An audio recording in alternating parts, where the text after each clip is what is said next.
feeling I got the enemy. Bring the fire when I fly to the melody. Blood fire, you beginner. Keep on the game, me a winner. Your man them know me a leader. When I come in the arena. When I come in the arena. When I come in the arena.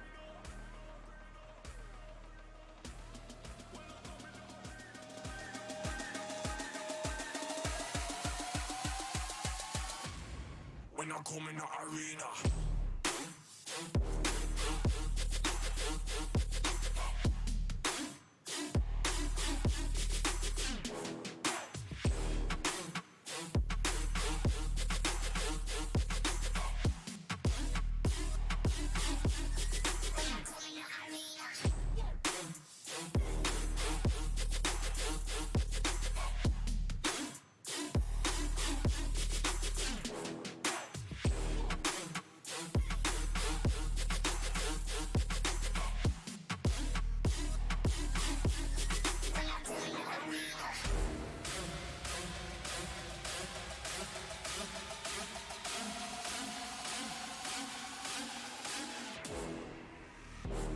When I come in the arena, make the ground shake, make the ground scream.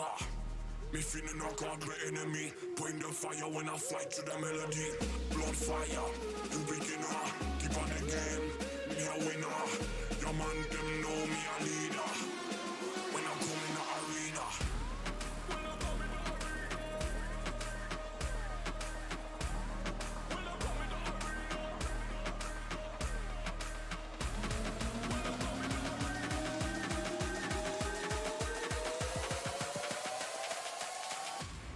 When I come in the arena. When I come in the arena. Let's go.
Yeah, TGIF. Got a little money on a Spotify check. Shipper picking up, but I've been paying off debt. Haven't had a minute here to take a breath yet. No sweat, ain't nobody got it like this. A year goes picking up a couple side shifts. Funny how the tide shift. At least I know I got a lot of people like to bumping my shit. Yeah, I keep getting better, they keep getting better. Turning 26 letters into 6 figures. God willing, gotta keep the wheel spinning. No ceilings, no chilling. Got a pretty dope feeling. Boy, all my shit fuego. Don't be throwing rotten tomatoes. Since Egos and Legos, I've been like Lego. Baby, let's do it. Talking brass tacks, trying to get down to it. Oh, hey, hit every line with a blitz. Hey, man, it's first right here to test. Hey, put some Henny to the list. Damn, this shit might make me a rich man. Some people that told me you can't swing, but I guess the payback a bitch, ain't it? We gotta turn over every stone. Shout out to Justin to take us home. Get things done in a minute. Say I talk big, but I live it, yeah. Get things done in a minute. Say I talk big, but I live it. I am up next. Payback is sweet. Up for 2 days, cause sleeps for the week. I am up next. Payback is sweet. Up for 2 days, cause sleeps for the week. This shit sound like payback. I've been about it since way back. 120, I gave that. Put my hands together and pray that I get a check for the payback. I've been about it since way back. 120, I gave that. Put my hands together and pray that I get a check for the payback. Payback, payback. This shit sound like payback. Payback, payback. This shit sound like payback. I've I've been about it since way back. 120 I gave that. Put my hands together and pray that I get it checked for the 50% luck, 50% going out to get it. Really nowadays, I'm too blunt. Keeping it 100 like the Senate. Hear you talking about a game, boy, I'm in it. Had a couple groupies that I couldn't resist, but lately I just passed on them like an assist. Lost a couple fans, yeah, I lost a couple friends, but the true day ones were with me in the switch. They like the way I do it right there. Flow so hot, if they listen, might burn. Going over.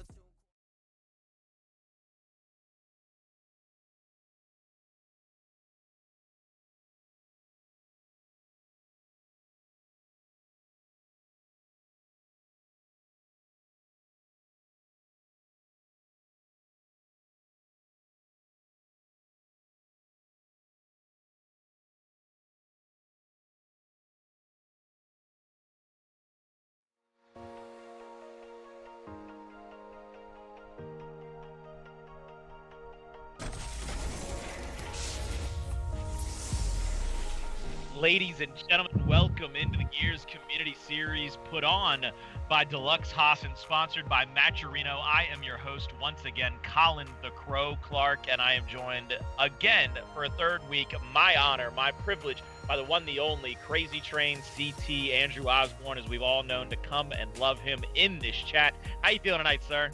Feeling absolutely fantastic. Been watching the bracket so far, seeing a couple new faces to the Gears Community Series. A couple of faces we do know. Really excited to cast these semifinals and finals.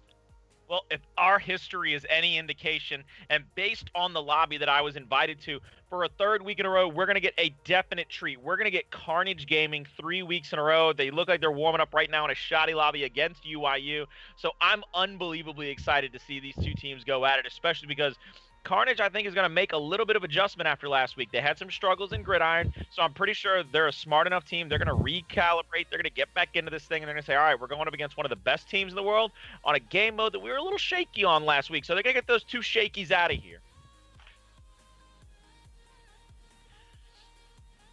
CT, I think the better point, though, that we all have to be aware of tonight is not just how Carnage Gaming is going to recalibrate for Gridiron, is that if we go to Matcherino, if you use the donate link right there in the chat, it's all free. You got to follow some Twitters, you got to retweet some tweets, and we all know people in Gears love the Twitter fingers, so without a doubt, you got to get on there, and you got to make sure you help donate to this prize pool so that we can jack it up for our favorite pros and make sure they get the cut of the pie that they deserve for playing in our tournament each and every week. I think that's a brilliant and easy thing to do, don't you, CT? Without a doubt. I mean, I'm doing it every week. It's not taking me more. I've got like 10 minutes tops to do every single one, get it all figured out. I got a system together. And, you know, it's one of the best ways we could ask, you know, fun Gears of War events. Gears of War as a history, competitive Gears has been put on the backs of our community.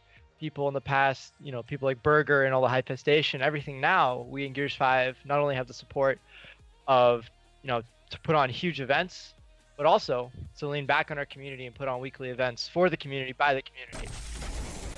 Well, without a further ado, we've got our map pools coming up for everybody at home between UYU and Carnage Gaming. So I hope you all are buckled in to your seats because you're only going to be using the edge of them anyway. You've got Forge map number 1.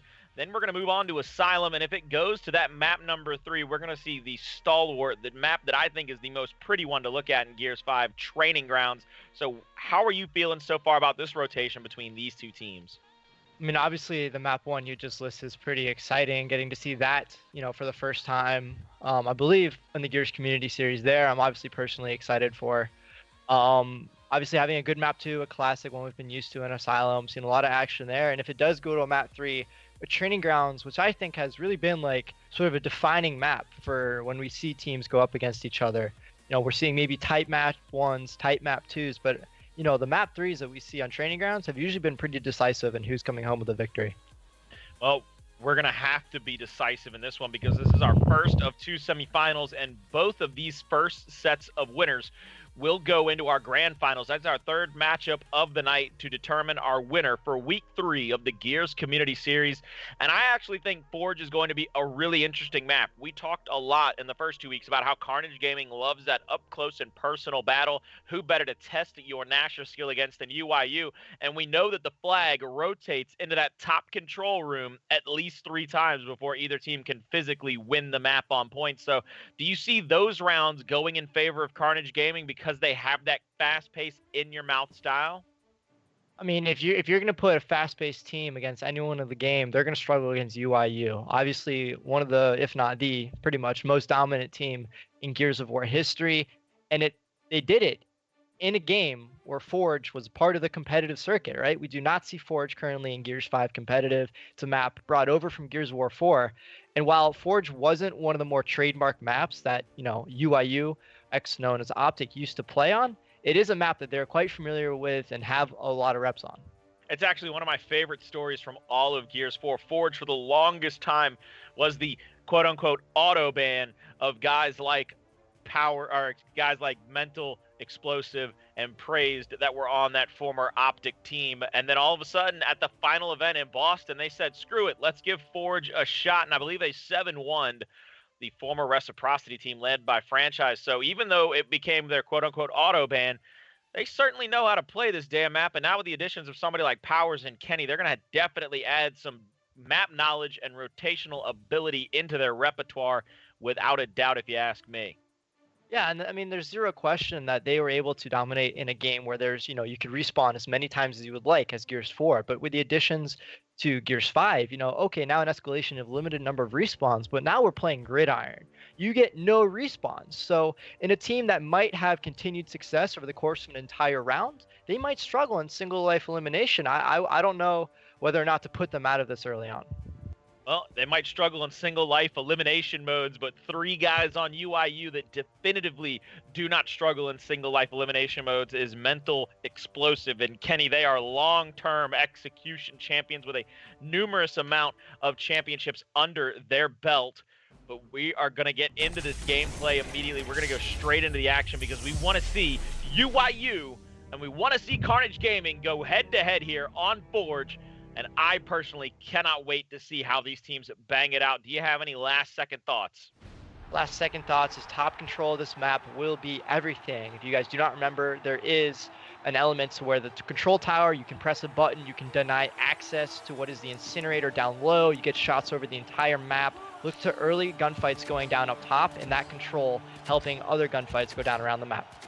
Well, I'm going to start things off with Powers. He's going to have that front spawn. He's going to get just about anywhere faster on the map than anybody else, except maybe Kenny to that top tower control, but they're going to definitely keep Powers in that early engagement here at the flag, and he's going to start off. There's the smokes out. He's going to bounce around, looking to try to get a shot on. There's a 2 back A's and a good reaction shot getting the down, and now he's feeling hungry for more, and a double comes out by Powers early in this one, CT. Yeah, the biggest thing that stood out to me is I saw an apparent lack of Lancer fire. We're used to having this map go down with a lot of lance fire, a lot of teams, trying to figure each other out, especially when this fight is really going to mirror when teams used to put a drop shot in the same location that the flag is at currently. So I'm looking to Carnage to, not let UIU sort of run through like that and pick up so many shotgun kills. Have at least 1, 2 Lancers out, maybe sit back in that line position where you're slightly more protected, try and get some damage in, because Powers really just walked through for 2 free kills. Beautiful insight. We move the flag now over to Boomshot into that incinerator, so top button control could come into play here early on. I want to go on board with Kenny and see how he does to fight over that button. And I want to see if he can win this 1v that he's in right now. They're still trading out over that flag on the opposite side of the map. You see the first kill coming out. And now you see what is going to happen between Kenny and this 1v1 still prolonged. He cannot get this kill. The flag is down on the UIU side of the map. He's going to go for that incinerator. He's going to get the kill, but it's going to leave Powers in a 2v1. And he's going to have to get one of these 2 kills because behind him is the Markset, in front of him is the flag. And there's a down. And Carnage Gaming will come out on top. And they will tie this thing up 2-2. So, CT, what is your first initial thoughts for that being the round that Carnage Gaming brings away instead of that first one? I think Carnage Gaming adapted at least a little bit. I didn't see as many Lancers as I would expect right off rip. However, with a new placement of the flag on a different spot on the map, in a more open place on the map, players don't really have as much of an option to fly two of their Nashers out, and we saw CG take advantage of that. So maybe look to them to try and spread the map out and give people less time to get up in your face with Nashers. Smoke nades out all over the place. I'm going to go on board with Autens. He was a linchpin last round, winning a fight up here against Kenny and then getting that flag down toward the backside of the map. Comes in and goes for the one shot on Kenny, but Kenny answers with a single shot down of his own. Now he's going to pick up that mark, so he's got full crossing lanes. Misses a few shots there. Can't get any downs to go. Another kill comes out on the side of UIU. So in a 5v2, I think it's all over but the crying. Right, I mean, as you see right now looking at Kenny in that power position, he's able to pick up that flag, protect himself in an isolated fight up top, which we know Kenny is very talented at in elimination game modes, and then have a free overlook over the entire map. We see him with a Marska, you know, missing some shots, but still, had he been more accurate, those fights would have been over very, very quickly. You can see the angles he has. It's absolutely dominant from that position. I think CG needs to start either winning that top fight or doing something very, very quickly down low. We're going to see what Demon has to say. I see a great job out of CG in that second round, but not nearly in the first or the third. They come back to this middle pillar fight, and they're going to have to play some defense. There goes the early flag pick by Carnage. Now they're going to roll back and try to play some defense because they've also lost the initial member. Once again, Kenny winning a 1v1 up top, putting Carnage Gaming on the back foot.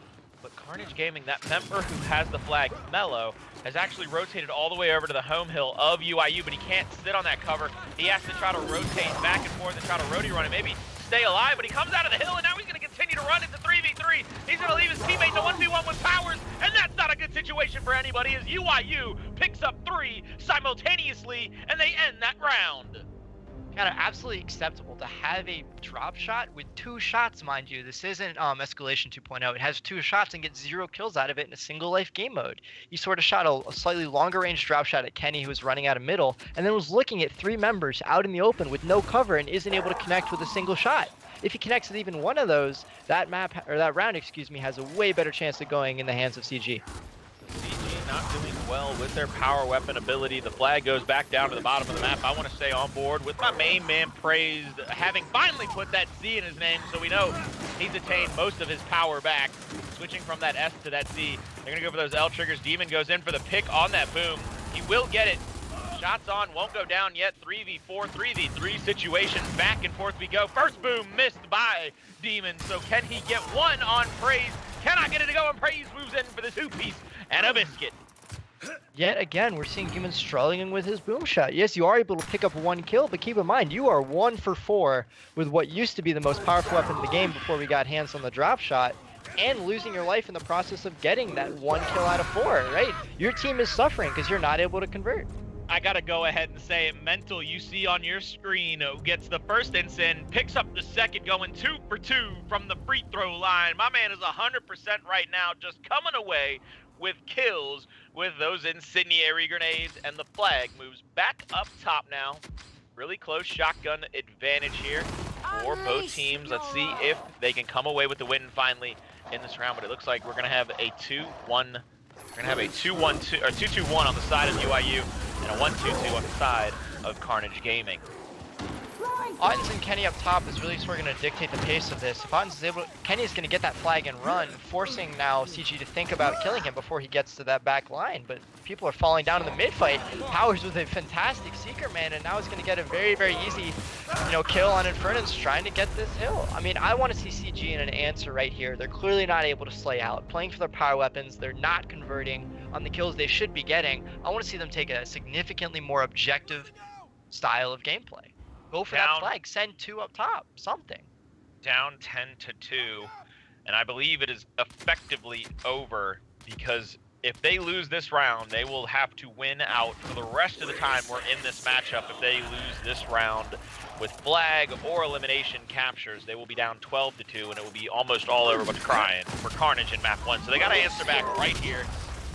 Smokes out, Powers takes that power position. Gonna be throwing the shocks.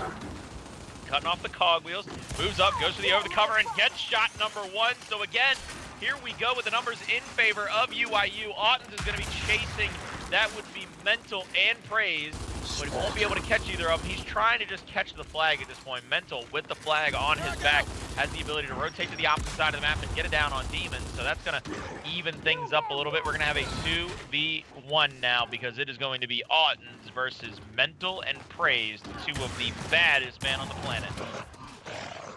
Win that fight against Praise and CT, now 1v1 against Mental with the flag. Mental can hold for that one possession point, as those at home may not know.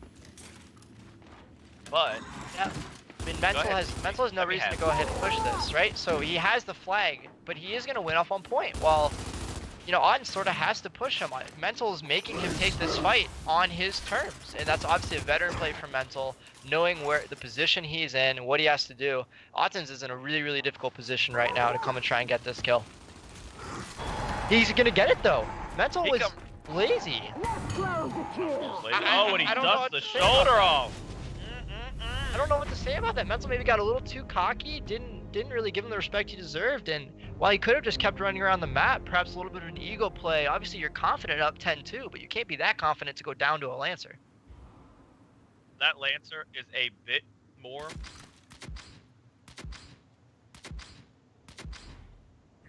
Excuse me, ladies and gentlemen. We had a call from the god in our ears, Deluxe Hoss. He said, "Go on, get out of here. Get on out of here." And I think he was talking to Mental because Mental just ran away from that last fight, getting Lancer down in the back, but it will only give Carnage Gaming 2 more points as we see them go down 10-4. And now Powers, again behind that pillar, is a man with a plan. He is the Shinigami as I've ever been able to see him, the god of death in that middle fight. He is as hard as anybody is to kill. And finally, Autens will pop off for his team and help get these first 2 kills and put the numbers advantage finally in Carnage Gaming's favor. They'll be able to play around now as they go ahead 4-3 in this one. I mean, Autens sort of is the answer to this playstyle UIU's displaying. No one has shown that they can fight out with Powers down low, so they're being slightly farther back, using the Lancers like I'd earlier advised, and, you know, playing that fight slightly slower while I was letting Autens up top get torque bow kills, get that map positioning, get kills. That revolves around 2 big kills from Autens right there. That's a huge play for CG to stay in this. Great job by Autens indeed, and CT, I'm going to go ahead and say that's back-to-back rounds with elimination wins for Carnage Gaming. So that's a great start in this comeback for them. I want to see what UIU does with the answer, because as you all can tell now, at what would be considered halftime of the game mode Gridiron, the weapons on the map themselves swap. We had a boom shot early on, it's turned into frag. What used to be, I believe, an incendiary has become a retro, and up top is a torque bow instead of a Marksta. So we've added a lot more punching power onto the map now. Yeah, without a doubt. That top fight's so important with that torque bow and all the angles it has. You see Powers picking up a free kill on an unsuspecting Toitas, and now he's going to move up, having the man advantage and the weapon of mass destruction is in his hand. Kenny also has the frag grenades, and now that torque gets missed, so Powers is going to have to turn around and does, and gets one, and now Mello has to run for his life, and it looks like they will possibly go for just a simple possession point. There's a kill. We see a 2v4, and Furnace is hightailing it out of there. Mental now has that Retro Lancer, and 2 members of UIU will have the backside defended up quite easily. That will be Mental and Kenny, and now a Furnace and a 1v4 against the Hungry Dogs at UIU. That's never a good position to be in, and there's the elimination, and it puts them on map point, excuse me. If they can win this by possession or by elimination or touchdown, they will come away with this victory. Just 1 point away from map 1 victory, and something obviously standing out to me. If you look at the way Powers is navigating the map, he's currently 19-5, absolutely running the center of this map and looking oh so comfortable in single life elimination. This is really his time to shine. We've only seen him in a competitive format, really playing in an escalation context. So seeing one of the best Slayers in Gears of War history playing in single life is everything I hoped it'd be. Powers has to rotate back out now to help the fight, but it looks like up top, even with the late rotation out by UIU, they're going to come away with 2 kills and not give up a single man advantage. And now Toides goes down. It's a 5v2, ladies and gentlemen, 5v1. It is all up to Mello to get even a single kill. Does the thrash ball spike emote because he knows it's all said and done. Done and dusted. UIU win map number 1, 14-6.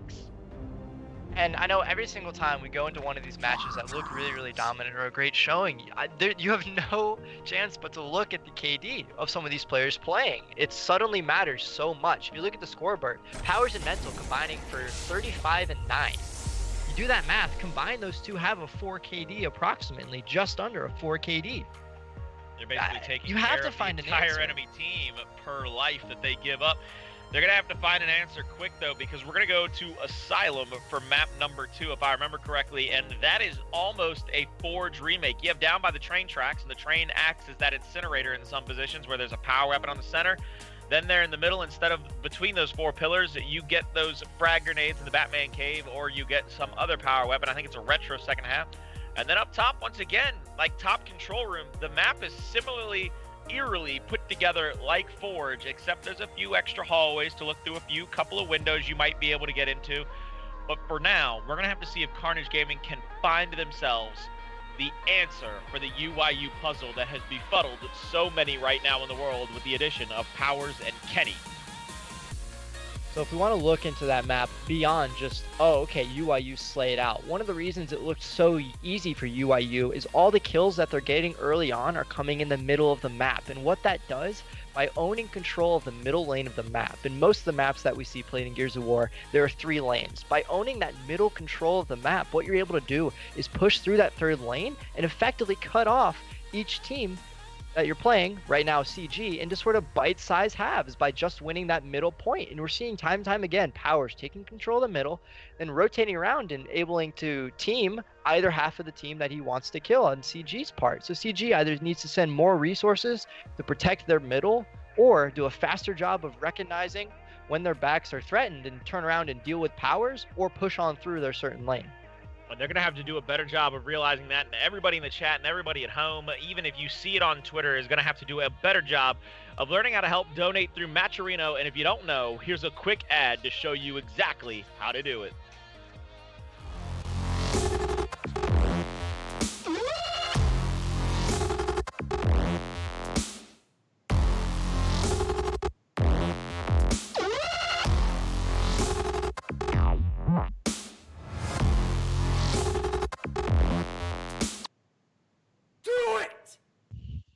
Just do it!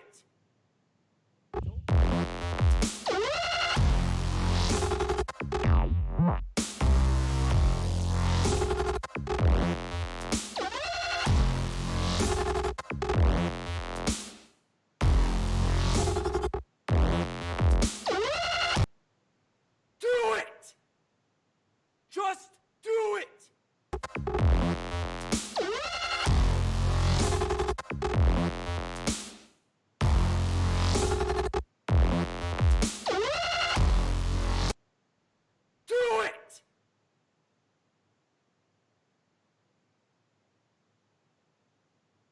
On a map like Asylum, I'm really, really looking to CG to have a slightly easier time sort of dealing with UIU, Colin, because UIU could sort of push up around the map wherever they wanted because of where the cover is placed on a map like Forge. You know, you have options to protect yourself from laser fire virtually wherever you go. Whereas on a map like Asylum, on those tracks, there are less options. You have to run, and the distance you have to roadie run to close with a Nasher is a lot farther. So CG might have a better time dealing with the Nasher power of UIU.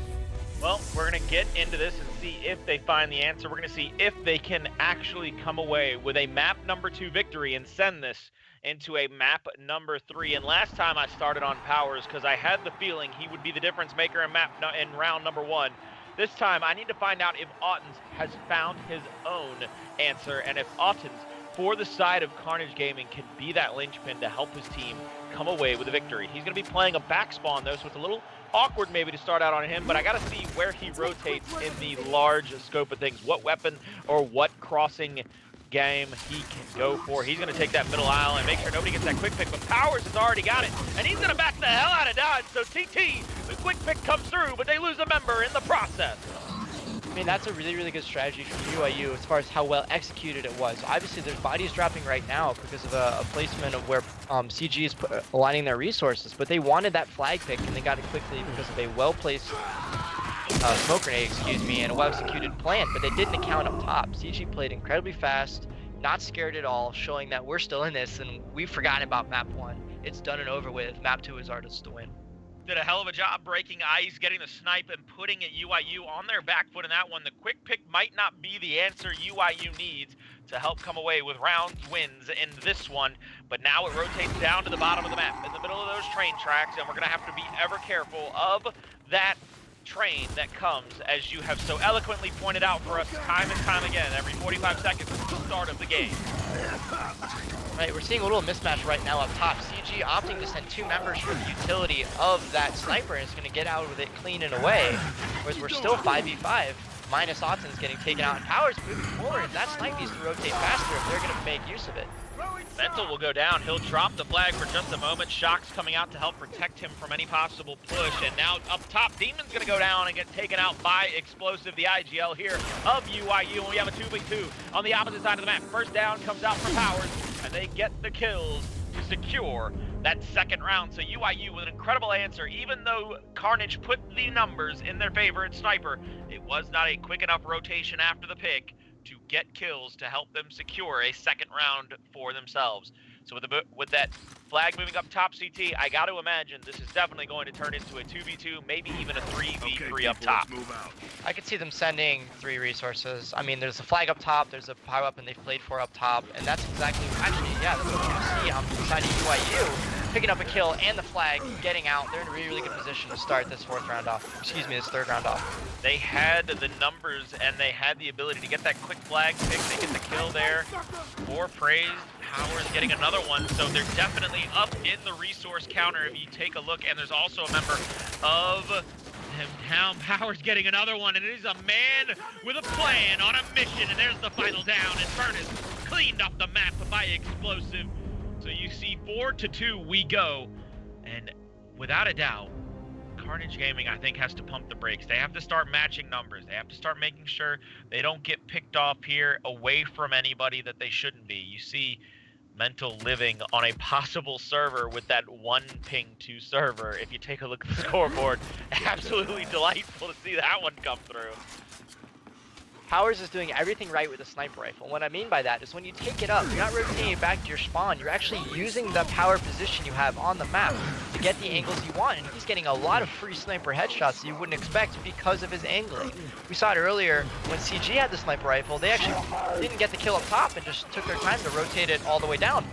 Again and again, Powers is doing anything he wants with that sniper rifle. Yo, somebody stop that man up top of the sniper rifle. Finally, Demon will put an end to that reign of terror, but with a 4v2 and Austin with the flag, they have to find these last 2 members and angle them out. They can't let Mental take 1v1 after 1v1, but both of them will finally get cleaned up, lose their 1vs, and there's the second round on the board for Carnage Gaming. That was a great job by them. They answered back even when Powers gets that first headshot with the sniper. They don't show any fear.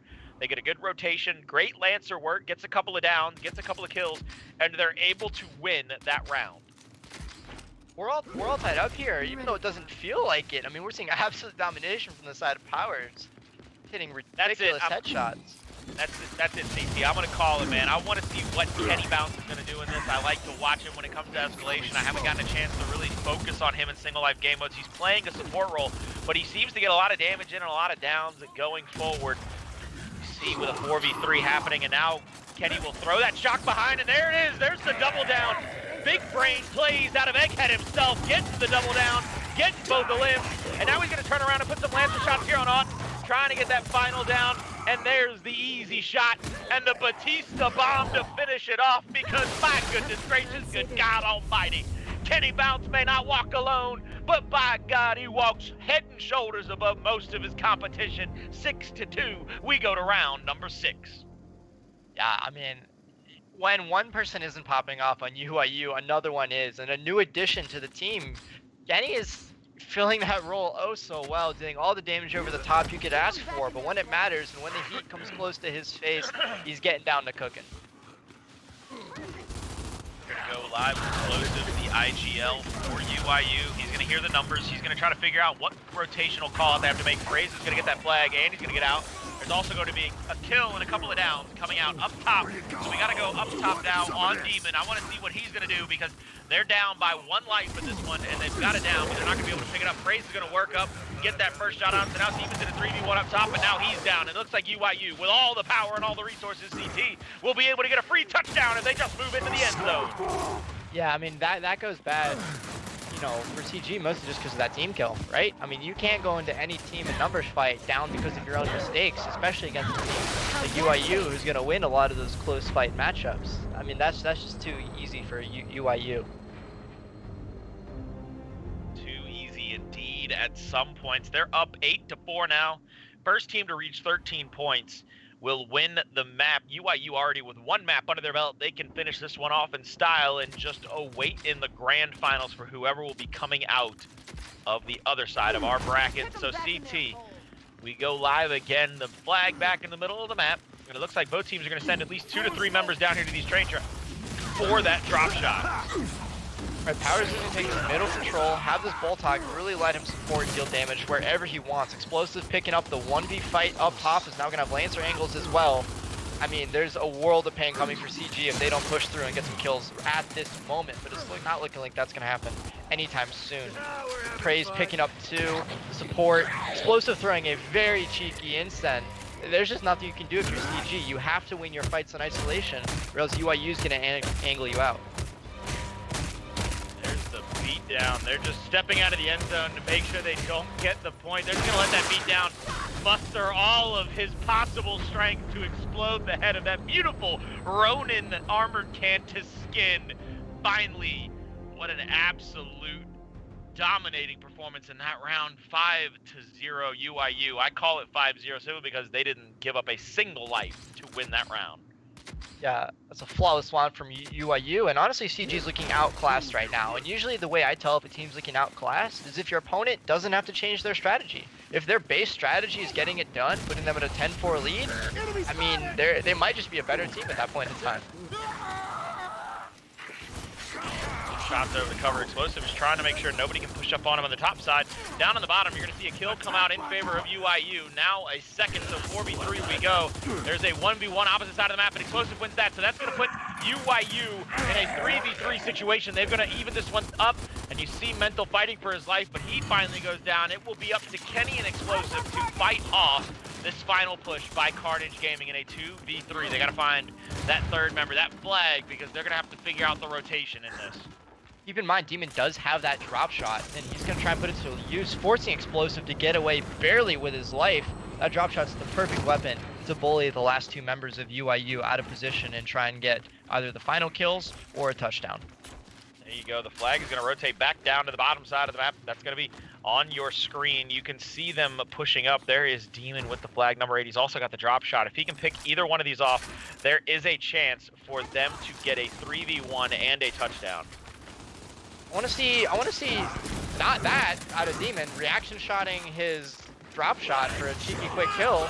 I mean, Explosive picking up the incense. Now we're in a 1v2. Kenny's in a really difficult spot and will go down, but I really do not like to see that kind of drop shot play if you're CG. You're down, you have to play perfectly, you have a man advantage. I would try and flood one player out and trust your player in the back to hit his drop shots. But I mean, when you're missing the first one and reaction shotting the second to no kill, I just want to see them take their power weapons more seriously when they look at, you know, things like 1-4 with your boom shot and 0-2 with your drop shot. See, even with the fancy play coming out by Carnage Gaming, they're going to come away with that round. They're going to get things just a little bit closer. You see a 6-10. They're going to try to get back into this one as a 2v1 up top for UIU. They're going to be able to get that flag and get out quite easily, but it looks like on the opposite side of the map, they're going to forfeit the drop shot to the side of Carnage Gaming. So now with a 5v4 for Carnage and the drop shot, if they can find any of these members, get their marks, get the call out, they might be able to pick off a cheeky kill. Right, Explosive barely dodging the first one, will drop to the second one from Toidas. You're in a great position if you're CG, also with the drop shot. Just take your time, find your numbers. This should be an easy round, this shouldn't take long, and if it does, that's honestly a fault to CG. Carnage Gaming finally losing a member, but they're going to get another one. There's going to be a trade out. And now the flag will rotate back for UIU. Another drop shot misses, doesn't get the kill. I want to go on board with Powers. He's in a big 1v1. He's trying to chase Mello out now. He's going to keep trying to hunt. And that's actually going to have Mello run into Mental. On the opposite side of the map, Kenny will go down. He will drop the flag and be taken out in a 2v1, and as Powers tried to push across, that Voltok came out. Mello now trying to make sure that another kill may come out for his team. They've got the flag in the hill. They got 1 second for the touchdown, and they will convert it. Throw your hands in the air, because now it is 10-8. They are one possible round away from tying things up. On the side of UIU, you're only 3 points away from winning the map and the match. Right, this second map is getting, a lot closer than you'd expect if you're looking at the way the initials are going. However, CG, while making it messy and not taking perhaps the easy route, they're getting it done with their matters by the sheer force of their numbers. But you want to wonder why, if their strategy has been so far this map to play aggressively for the pyro weapons on the map, you think they'd value them a little bit more or try and use them as a part of their end game. But it seems like their mid game is just to get the drop shot, and then their end game is just to sort of go and kill people. I kind of want to see them link together and use that drop shot for its advantage. See, they're getting another kill, so they're going to be in a 5v4. They do not have the drop shot in their possession yet. There goes Demon with the pick. Powers is going to pick up Mello, so they're going to get the trades out. And now they got a 2v1 up here on Explosive. They're going to get the down there, so the numbers will be back in their favor. And they have good drop, but Powers is going to get double down. He's going to get some kills out here. UIU will have a 3-on-2 lead. You see the Lancer coming in. They're going to go for the body block. Just 1 second left. There's the double down by both Lancers with less than a second to go. And UIU will pick up the elimination victory and go up 12-8. Wow. I don't... That's just fantastic lancering from the side of UIU. Incredible positioning, and you just hate to see CG throwing these rounds away. While they are going down, usually losing a person in the initial, their drop shot player is getting away free and has yet this entire map to convert on a kill. If my memory serves me correctly, I can't understand how they're throwing these rounds away. But UIU making them miss, clutching up. This is reminiscent of how they made teams miss during Gears 4 days. And Power starts off with an immediate reaction shot to get the round going, to break ice and to give them a 4-3 lead. And now you see the second and third kill coming out. So now it is a 3v1, excuse me. Autumn's all that remains. They can win off possession, they can win off elimination, and they will do exactly that in style. UIU 14-8 stroll right into our grand finals for week number 3 of the Gears Community Series. We know, after looking at the roster, looking at the changes they've made, UIU is still dominant when it comes down to sheer slaying power and rotational ability. If you play anything but perfect, you're going to fall to them. And CG did a lot of things that weren't perfect, keeping the score close, 8-14, but they had a very, very reasonable chance at taking this map too, instead of falling 2-0. They did fight back. I love the fight in the heart out of Carnage Gaming. I think that's one of the things that we have to keep note here. They're still just a challenger team out of the Latin American region, and they're going up against the best of the best here in the NA region in UIU. So hats off to them for putting up as much of a fight as they did. That can only say great things about those 5 young gentlemen from the LATAM region. I think they're only going to go up from here. CT, do you have any final thoughts on this first matchup? I mean, obviously, everything we say has got to be about CG. They're playing well. Obviously, keeping close with any team like UIU, you've got to give props to that. But the fact that they were this close while making so many mistakes, I think it's really underrated how well CG is performing. Their coach and these teams can go over this VOD, learn how to prioritize certain weapons on the map, and really use positioning as a team, and really focus on securing those kills with the more important weapons on the map, like drop shot and boom shot. I could see them theoretically, beating UIU on, a map or two, at least not going down 2-0. Other than that, CG's looking great. UIU's slaying, doing everything they want to. I'm sure they felt very comfortable with the way they were playing. We'll find out who's their competitor in the finals after the second semifinals. Well, ladies and gentlemen, we've said a lot about Carnage Gaming. I want to say some things about UIU just a little bit. I'm going to give myself a little point to make. I think even though we're going to continue to talk about Powers all night long, the slaying ability by the rest of that team, you look at guys like Mental, like Praised, Explosive, and Kenny, the 4 rest of those members are not slouches in any right. But I think for my bang for the buck, when you got a guy like Mental who can literally dictate most any fight, you talked about it one time, he egoed a little bit too much and was lancered down in the back. The next round, he comes back with 2 insins. The following round, he comes back with a double down with just using his shotgun and his mobility.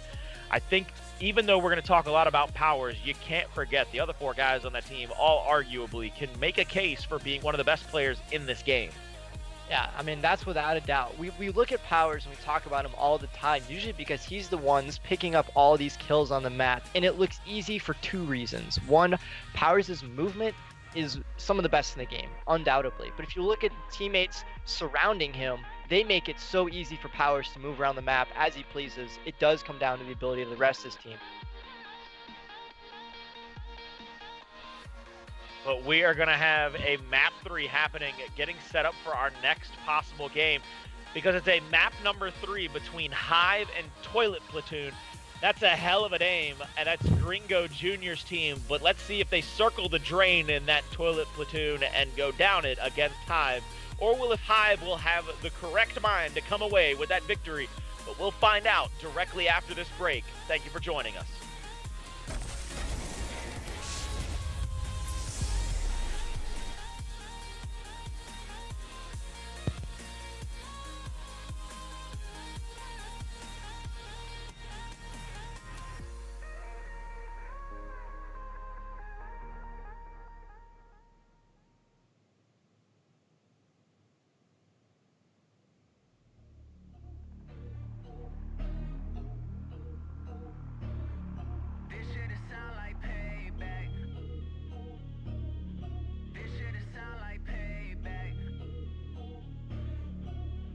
Yeah, TGIF. Got a little money on a Spotify check. Shipper picking up, but I've been paying off debt. Haven't had a minute here to take a breath yet. No sweat, ain't nobody got it like this. A year goes picking up a couple side shifts. Funny how the tight shift. At least I know I got a lot of people out there bumping my shit. Yeah, I keep getting better, they keep getting better. Turning 26 letters into 6 figures. God willing, gotta keep the wheel spinning. No ceilings, no chilling. Got a pretty dope feeling. Boy, all my shit fuego. Don't be throwing rotten tomatoes. Since Egos and Legos, I've been like Lego. Baby, let's do it. Talking brass tacks, trying to get down to it. Oh, hey, hit every line with a blitz. Hey, man, it's first right here to test. Hey, put some Henny to the list. Damn, this shit might make me a rich man. Some people that told me you can't swing, but I guess the payback a bitch, ain't it? We gotta turn over every stone. Shout out to Justin to take us home. Get things done in a minute. Say I talk big, but I live it. Yeah. Get things done in a minute. Say I talk big, but I live it. I am up next. Payback is sweet. Up for 2 days, cause sleeps for the week. I am up next. Payback is sweet. Up for 2 days, cause sleeps for the week. This shit sound like payback. I've been about it since way back. 120, I gave that. Put my hands together and pray that I get a check for the payback. I've been about it since way back. 120, I gave that. Put my hands together and pray that I get a check for the payback. Payback, payback. This shit sound like payback. Payback, payback. This shit sound like payback.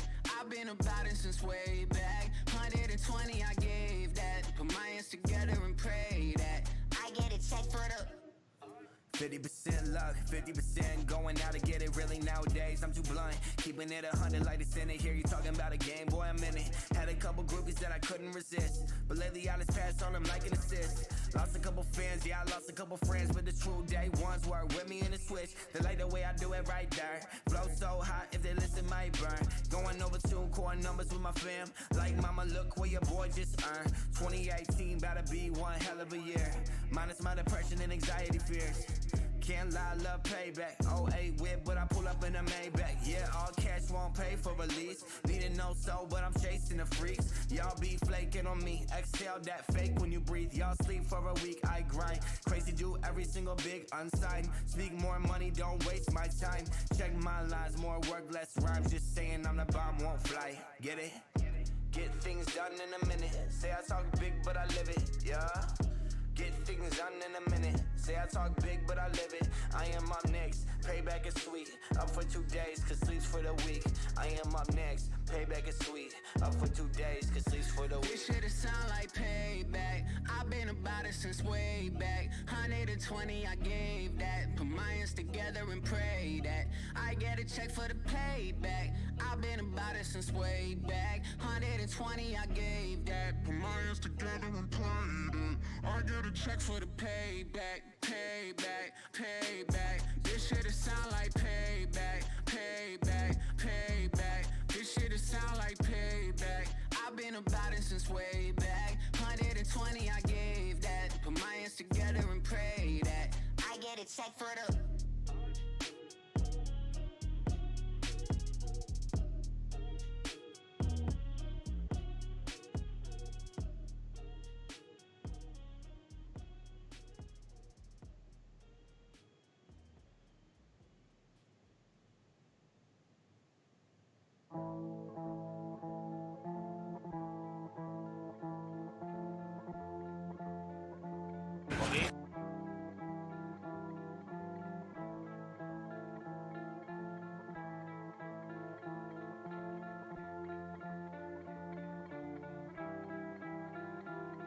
Yeah, I'm about my tongue. Looks like only I could get shit done. And I need to get my life back to the sun. God, I'm so sorry when I run. I'm about my tongue. Looks like only I could get shit done. And I need to get my life back to the sun. God, I'm so sorry when I run. Wait until the fall comes. I got tracks on deck, so I put these girls back on red. Yeah. Bombshell at my crib, right when it's all done. I wish that she left. Been thinking with my dick too much. These critics give me lip too much. Yeah. So I punch holes in the wall until my fist bleeds. See my finger on the trigger like would they miss me? I'm about my tongue.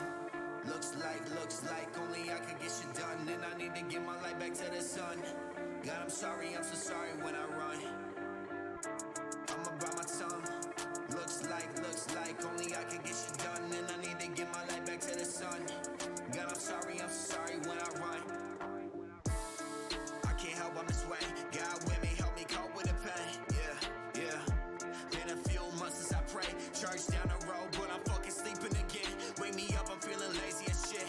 Ain't heard a church boy talk as crazy as this. You ain't never heard something this blunt from my lips. I just stopped caring what they would say about me, so here I am. I'm about my tongue. Looks like only I can get shit done. And I need to get my life back to the sun. God, I'm so sorry when I run. I'm about my tongue. Looks like only I can get shit done. And I need to get my life back to the sun. God, I'm so sorry when I run. Yeah. I won't bite my tongue no more. I won't bite my tongue no more. I won't bite my tongue no more. I won't bite my tongue no more. And everything I'm saying be real. Everything I'm saying is changing lives.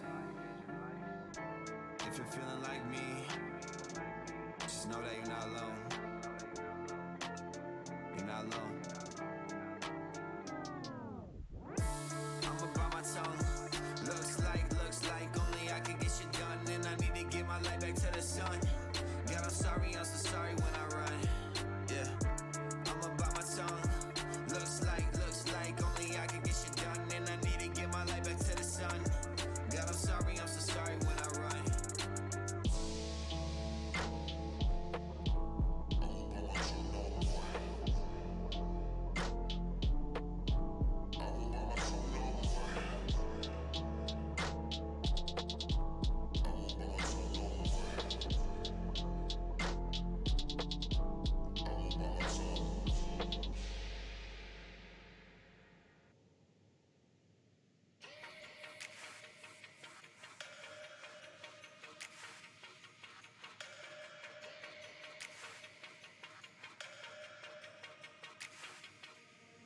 We have to put our hands up when the sun goes down.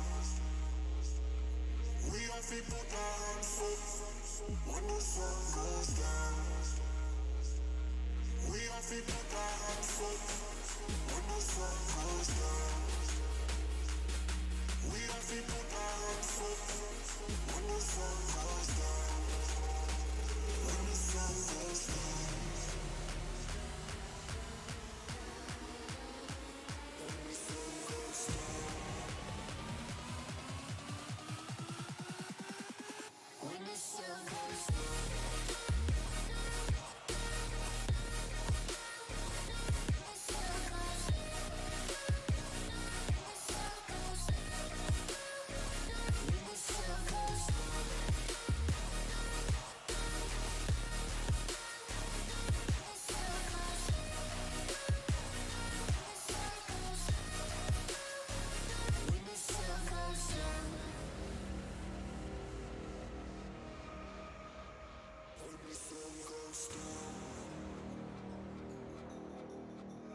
Ladies and gentlemen, welcome back to the Gears Community Series, produced and put on by Deluxe Haas, the one and the only, sponsored by Matcherino. If you want to help donate to those great players that are in this tournament each and every week, you can follow the link by typing !Matcherino and just favoriting, retweeting, and following some Twitter accounts. We all know Gears kids love Twitter fingers, so help donate to this week's tournament and every tournament following. But welcome back. We just got to see UIU and Carnage Gaming, with UIU coming out on top 2-0. On the opposite side of the bracket, we had the Toilet Splatoon go down 2-1, in map number 3 to Hive. And now we will have a treat for you all at home, a rematch of last week's finals. We have Hive, we have Stoomy Boys. CT, what do you look to see? I mean, I look to see Hive, come out really, really strong against Stoomy Boys, or there could be trouble. Obviously, they were very, very close matches in last week's finals, and Hive going to a map 3 against Toilet Splatoon, which is Gringo Jr.'s team, who, while they did beat Guy Blaze's roster, entered into this tournament previously. Hive, a team of their supposed caliber, going against, Toilet Splatoon, you want to see them come out and dominate with a little bit more gusto. But going into this first map 1 against their Stoomy Boys, let's see sort of how the matchup has changed from last week's finals. I dare you to say Toilet Splatoon 10 times fast. I dare you. I'm willing to bet it's going to sound a little funny around 4 or 5. Toilet Splatoon, Toilet Splatoon, Toilet Splatoon, Toilet Splatoon, Toilet Splatoon, Toilet Splatoon, Toilet Splatoon, Toilet Splatoon, Toilet Splatoon. There we go. We had a slow down. We had to pump the brakes just a hair, but we are not going to pump the brakes here on the Gears Community Series. No way, no how. We are going to get into this game as soon as we can get any kind of invite into the rest of the lobby, but we officially have the maps for you all, and we're going to take a look at those now once we can get them up in our graphic on screen for those beautiful people at home. You see that great transition? There's my personal invite to the game. So let's take a look. We've got map 1 Forge yet again. We've got the same map rotation, CT, Forge, Asylum, and Training Grounds, and no Pahanu yet again. So do you see this going any differently? Do you see it playing out differently from how we had UIU and Carnage Gaming? Or do you see Hive and Stoomy Boys playing Forge and Asylum a lot like we just saw on our map number 1? I could see them playing it very similarly. I mean, obviously, we saw UIU play it to a style where they felt very, very comfortable controlling the center of the map, especially if you look at Forge.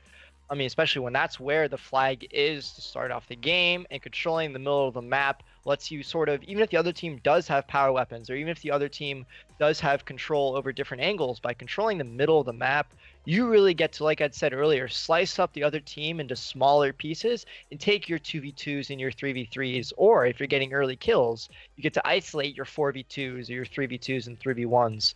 I look to Hive to really go about controlling the pace of this game and getting their quick kills. I mean, obviously, their slaying power is some of the best in the game. We've seen them do it time and time again, dominating teams on lane with slaying ability. In a single life game mode, I like them to really come out firing on the backs of TJ and Noe as two of the more dominant slayers on that roster.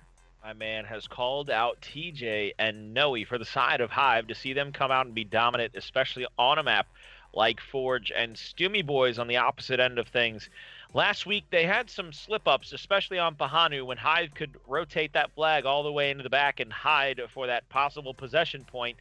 But I think this week might be a little bit different. Those maps are a lot more close quarters. There's going to be a lot more fighting initially, so I don't think anybody's going to be able to run and hide in this one and play for that possession. You're going to see some quick rotations, but you're definitely going to see a lot more fighting going on this week between these two teams for a chance to go to our grand finals and go up against the gods of Gears right now, just absolutely dominating every position and tournament they go into in UYU. So CT, I'm going to ask you a really simple question, and I think you can give me a really simple answer for it, because I like to ask the dumb questions, and I like to get the looks of, are you dumb? Why would you ask that? So here it comes. Single life game mode, 5 of the most highly skilled young guns in the game. I'm not saying they're looking past Stumi Boys, but do you think Hive might be looking past Stumi Boys, that how are we going to get to UIU and how are we going to pick them apart? I think that's definitely the biggest question for them. They're obviously some of the most competitive players on the circuit, and in Gears of War, they're not concerned about anything but first place right now. And if Stumi Boys is just one more peg on the ladder to crawl, so be it. I see them going in very, very confidently, on confidence that is earned, but however, might be slightly rattled with the current last placing in North America's Pro League, currently 1-5 for anyone who isn't following Pro League. One of the bigger stories, they've struggled on a large scale over the past 3 weeks. However, coming out last week on top of this identical matchup, you've got to have some sort of confidence going into this. Well, let's hope that they do not look past them so that we get just as good, if not a better semifinal from our grand final last week going into our grand finals. But the other thing we got to be watch out for before we get into this matchup is a little ad explaining just how you can use Matcherino to help donate for free to our overall prize pool.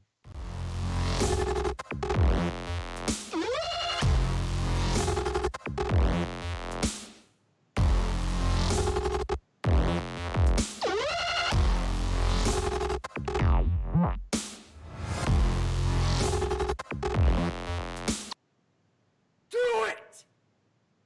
Just do it!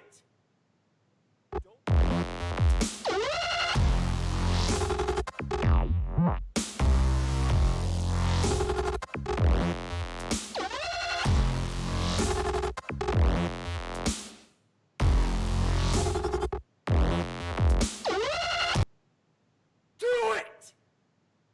Just do it!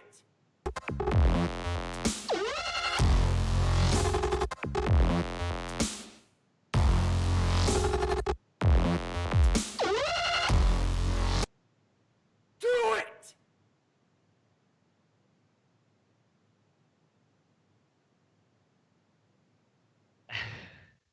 As we have teams loading into the game, we've still got a few open slots left, so we're just going to wait for 1 to 2 more players to get into the lobby. But please do not forget to go to this beautiful link and make sure that you, as my main man Shy LaBeouf just said, do it, man. Just do it. I don't have the gusto. He set it up. If you'd like me to stand up and say it with as much gusto, I will definitely do that if you guarantee me that you will go and donate to that prize pool. I will make sure I give you as much gusto as I humanly can muster. But outside of that, we're getting the people into the correct spawns. We're getting everybody into the game. I apologize for the delays at home. But again, we're going to get this thing set up and get it underway as soon as humanly possible. We're going to have Stumi Boys. We're going to have Hive on Forge for our map number 1. I think this is going to be a hell of a good game, especially with those fights that are going to go down in the top control room. You saw in the UIU Carnage, we only had 1v1s. Do you see that changing at all? Do you see either team sending a 2v2 up there outside of when the flag is there? I think it depends. Outside of when the flag is there, I don't see them sending more than possibly one, at max 2 people up there, simply because, like it said again and again, the middle of the map control is so important.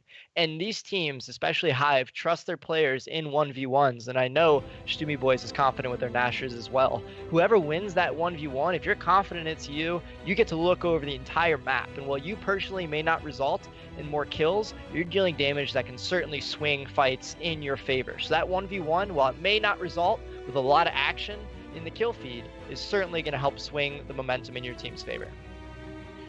It's going to definitely help swing a team to victory. If they can get those easy sightlines from that control room on the opposite side of the match, you're going to have those fights over the incinerator for that boom shot. And of course, in the middle there in the first half, you get those incendiary grenades that we saw Mental put to such beautiful use in that first matchup of the day. So we've got power weapons across the board. Marks, a boom shot, incendiary. Second half, you go to the Torque, the Frags, and the Retro Lancer. So no matter where you go on the map, you've got to be prepared and got to be ready. You've got to be ready to fight whatever fight comes your way, because it's going to be coming our way and your way very shortly. Any final thoughts before we get into this one, CT? I mean, I personally know that teams like Stumi Boys have had a lot of success, especially I'm going to call out Tanks early on. The slaying duo of Tanks and Relics did a fantastic job winning what I believe was Asylum against Hive last week. Tanks put on an absolute clinic with the sniper rifle, akin to the series of headshots we just saw from Powers and other members of UIU. I think that this game sort of comes on the backs of what kind of attitude you bring to the table with your Nasher fights. Are you taking them confidently, and are you running with those successes, right? Whichever team can come out and dictate the pace of this game, it sort of feels like an abstract thing to say, but if you can control how fast you're forced to play, you put your team in a very, very good position to make good decisions and use numbers to your advantage. So I'm going to ask you this, and then I'm going to go into our intro and let you answer me after I give the crowd the hype they want. We've got 2 teams that are arguably 2 of the best shotgun teams in the game right now. I saw that Force had that front spawn, whereas on the opposite side with UIU, they gave it to Powers. Are you a little surprised to not see Noe up there in that front spawn, being able to take that back pillar fight down in the early goings of that mid section? But, ladies and gentlemen, before he gets to that, we have Stumi Boys. We've got Hive. We're going to be on Forge for map number 1 of our second semifinal of the night. So, CT, give me your thoughts on the spawns. So seeing Noe not in the front spawn, we often see some of the more aggressive slayers in a team in front spawn. However, where Noe's position in that third spawn will likely result in him fighting that 1v1. And if there's one player on your team you want in a 1v1 from Hive, it's got to be Noe. Let's do this! Without a doubt. I want to go on board, see how they split this out. And it looks like Force and Noe are going to go 2-man up in that middle. Look at that. Throwing smokes out. Noe goes for the early flag pick. Tries to bounce around. There's the quick pick by a teammate. Team Revive coming through. And that's amazing. Force is going to break ice there on Tank. So we have a 5v4 effective. And Hive have the flag in their possession, as well as Force having topside control. And with 2 more kills coming through, this has got to be a Hive round with a 5-2. DJ's sort of in a bully positioning with that drop shot, almost acting as an escort to clear the landing pad for Tidy going in for the touchdown, a quick set of kills. While we did not see Noe fighting in an isolation position, as the third spawn, he did fly and try and get that quick pick. And I guess if that is your strategy, you want that quick flag capture, you want survivability out of a player, and someone who can get down and dirty with their shotgun if they run into a lot of surprise and a lot of bodies in their way, Noe's a good choice for you there. I'm not going to lie to you. I'm a little disappointed in our observer, our god, our eye in the sky, Deluxe Haas. He had the final cam on somebody not in the end zone and not on Jeff, because Jeff got to use the most classic execution in all of Gears of War. Hit somebody with the chainsaw, but we're going to stay right here in this second round with 1 kill coming out, 4 fourths, and now we get the double. And there's the double out of Jeff with the boom, so 4 down within 12 seconds of one another, and a final kill coming out. So we've all up to Relics with the marks to try to stop the touchdown for Hive. 4v1, sort of a sure setup if we're looking at the side of Hive. They got to be very confident finishing out this round, but I will not lie to you. I am very, very surprised. If you look at the scoreboard right now, Jeff is leading the team in slaying ability, 5-0. One of the players we don't often see shining, perhaps in respawn, escalation, in single life. Now in second, if you follow that kill from TJ with Incense, but 5-0 and getting a double kill using the, excuse me, not the drop shot. I'm excited. We get to talk about boom shots now. Using the boom shot to perfection. Jeff stepping up in a big way and making the job easy for his fellow Hive. Force getting 3 complete kills, really using that last incendiary to finish off the round in style. He's cooking them up. Smoke grenades coming out. I'm going to stay on him. He's going to get that early pick. Jumps over the cover, and they're going to get out scot-free with it yet again, leaving 2 teammates in a fight. There's Noe's first kill of the game, and he's still got 2 more members to have to contend with up here. He will fall. So it looks like the kills will come out in favor of Stoomy Boys, but Hive will have the flag, and Force is going to have to use that fantastic movement to escape. TJ's gonna sneak out and sort of try and set up back in his spawn, play defense, and call help from Tidy and Jeff to rotate to help him. However, Stoomy Boy's doing an amazing job. You see 4 players on his screen, swarming for that kill, picking up Jeff, coming to try and assist, and is gonna get a very, very easy capture here in the end zone of Hive. We're looking at a 4-2 score right now. A quick response, Stoomy Boys. Tidy looked like he was going for a Hail Mary, but I believe that arc was about 455 feet way above their heads. I'm pretty sure he shot that thing just a hair outside as Vince Vaughn, or as Vaughn would have thrown in Major League. So here we go with our 4th round of the first half. And Force is really putting his team on his back. You see Tanks with minus 11 points. He's going to have to step up. Let's go with that kind of cold. See where he goes. Yeah. Flashbang down. Spoke to Tanks as, one of the players who really showed up early on. And I want to see him pick up some kills and, help his team, get their feet under them in a slaying capacity. We're seeing them doing some great jobs for the team fights. Tanks doing a great job getting it down early and them just collapsing on the remainder of Hive. Stoomy Boys back at it, tying it up, showing that we have just the amount of shotgun power and teamwork we need to put you back in your place. I could only imagine what that Emil character skin was thinking as Noe was crawling away from the incinerator, only to watch one of his teammates be burned alive inside by the button press up top coming through for Stoomy Boys. 4-4, we go to this 5th round of the first half before we have the weapon swaps. Smoke grenades out yet again, but here comes the fight over that drop, over that boom shot.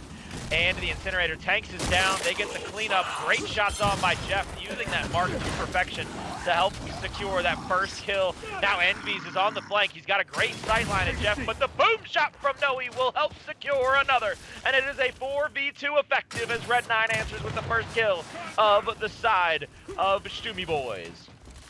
And TJ is going to clean up that kill, sort of clear the landing pad. Noe opting to ignore the touchdown opportunity. He wants this kill in the bag and is going to push it. TJ coming to clean up and easy down. That round goes so easily in the hands of Hive because of a great cut by TJ. You'll see him push through the middle of his map and then come with a different angle, able to lancer at the center of that incinerator, picking up a down and then winning a 1v1, sort of collapsing the entire offense of Stoomy Boys. TJ stepping up when it matters, and a really, really smart play put together by Hive. I'm not as in sync with the minds of the professional player as you may be as a professional coach. Is that something that Hive does, especially in a single life game mode, going for that elimination rather than a touchdown, to help try to tilt the other team into making more mistakes? But TJ starts off with a huge back end. Now tell me about it, CT. Well, I mean, there's a certain point in time where you wonder, hey, if you're in a 4v1, yes, realistically you're not going to lose that round, but also where are your priorities at? Are they kills or are they winning the round? Right now, Hive's priorities are just kills. They don't care. They're coming into this game. That play right there is all about confidence, and getting those kills is only going to make you more and more confident. So when you've got such a large advantage, such as a 4v1, maybe push that, make yourself feel a little bit good, but it could come back to bite them if they find themselves in maybe a 3v2 and come with that same attitude. They've got to know when to check back that ego and play the game and just get out alive with a W. Right now, Hive looks like they're firing on all cylinders. Another 2 rounds quickly in their favor. Flag goes back to the midsection, but we're going to have the torque up top and the frag down low as the weapons have switched here in the second half of map number 1. Shocks in from both sides. You see Tanks getting a little bit of damage on. He's going to get downed by Tidy. So great team fire has been the name of the game for Hive. Torquebo in the hands of Force, but Mines gets walked up on by Tanks. Tanks was picked up and was not taken out there by that second Torque, so it leaves Force in a 2v1, gets a shot on, but the explosion won't get the kill, so now 4v2.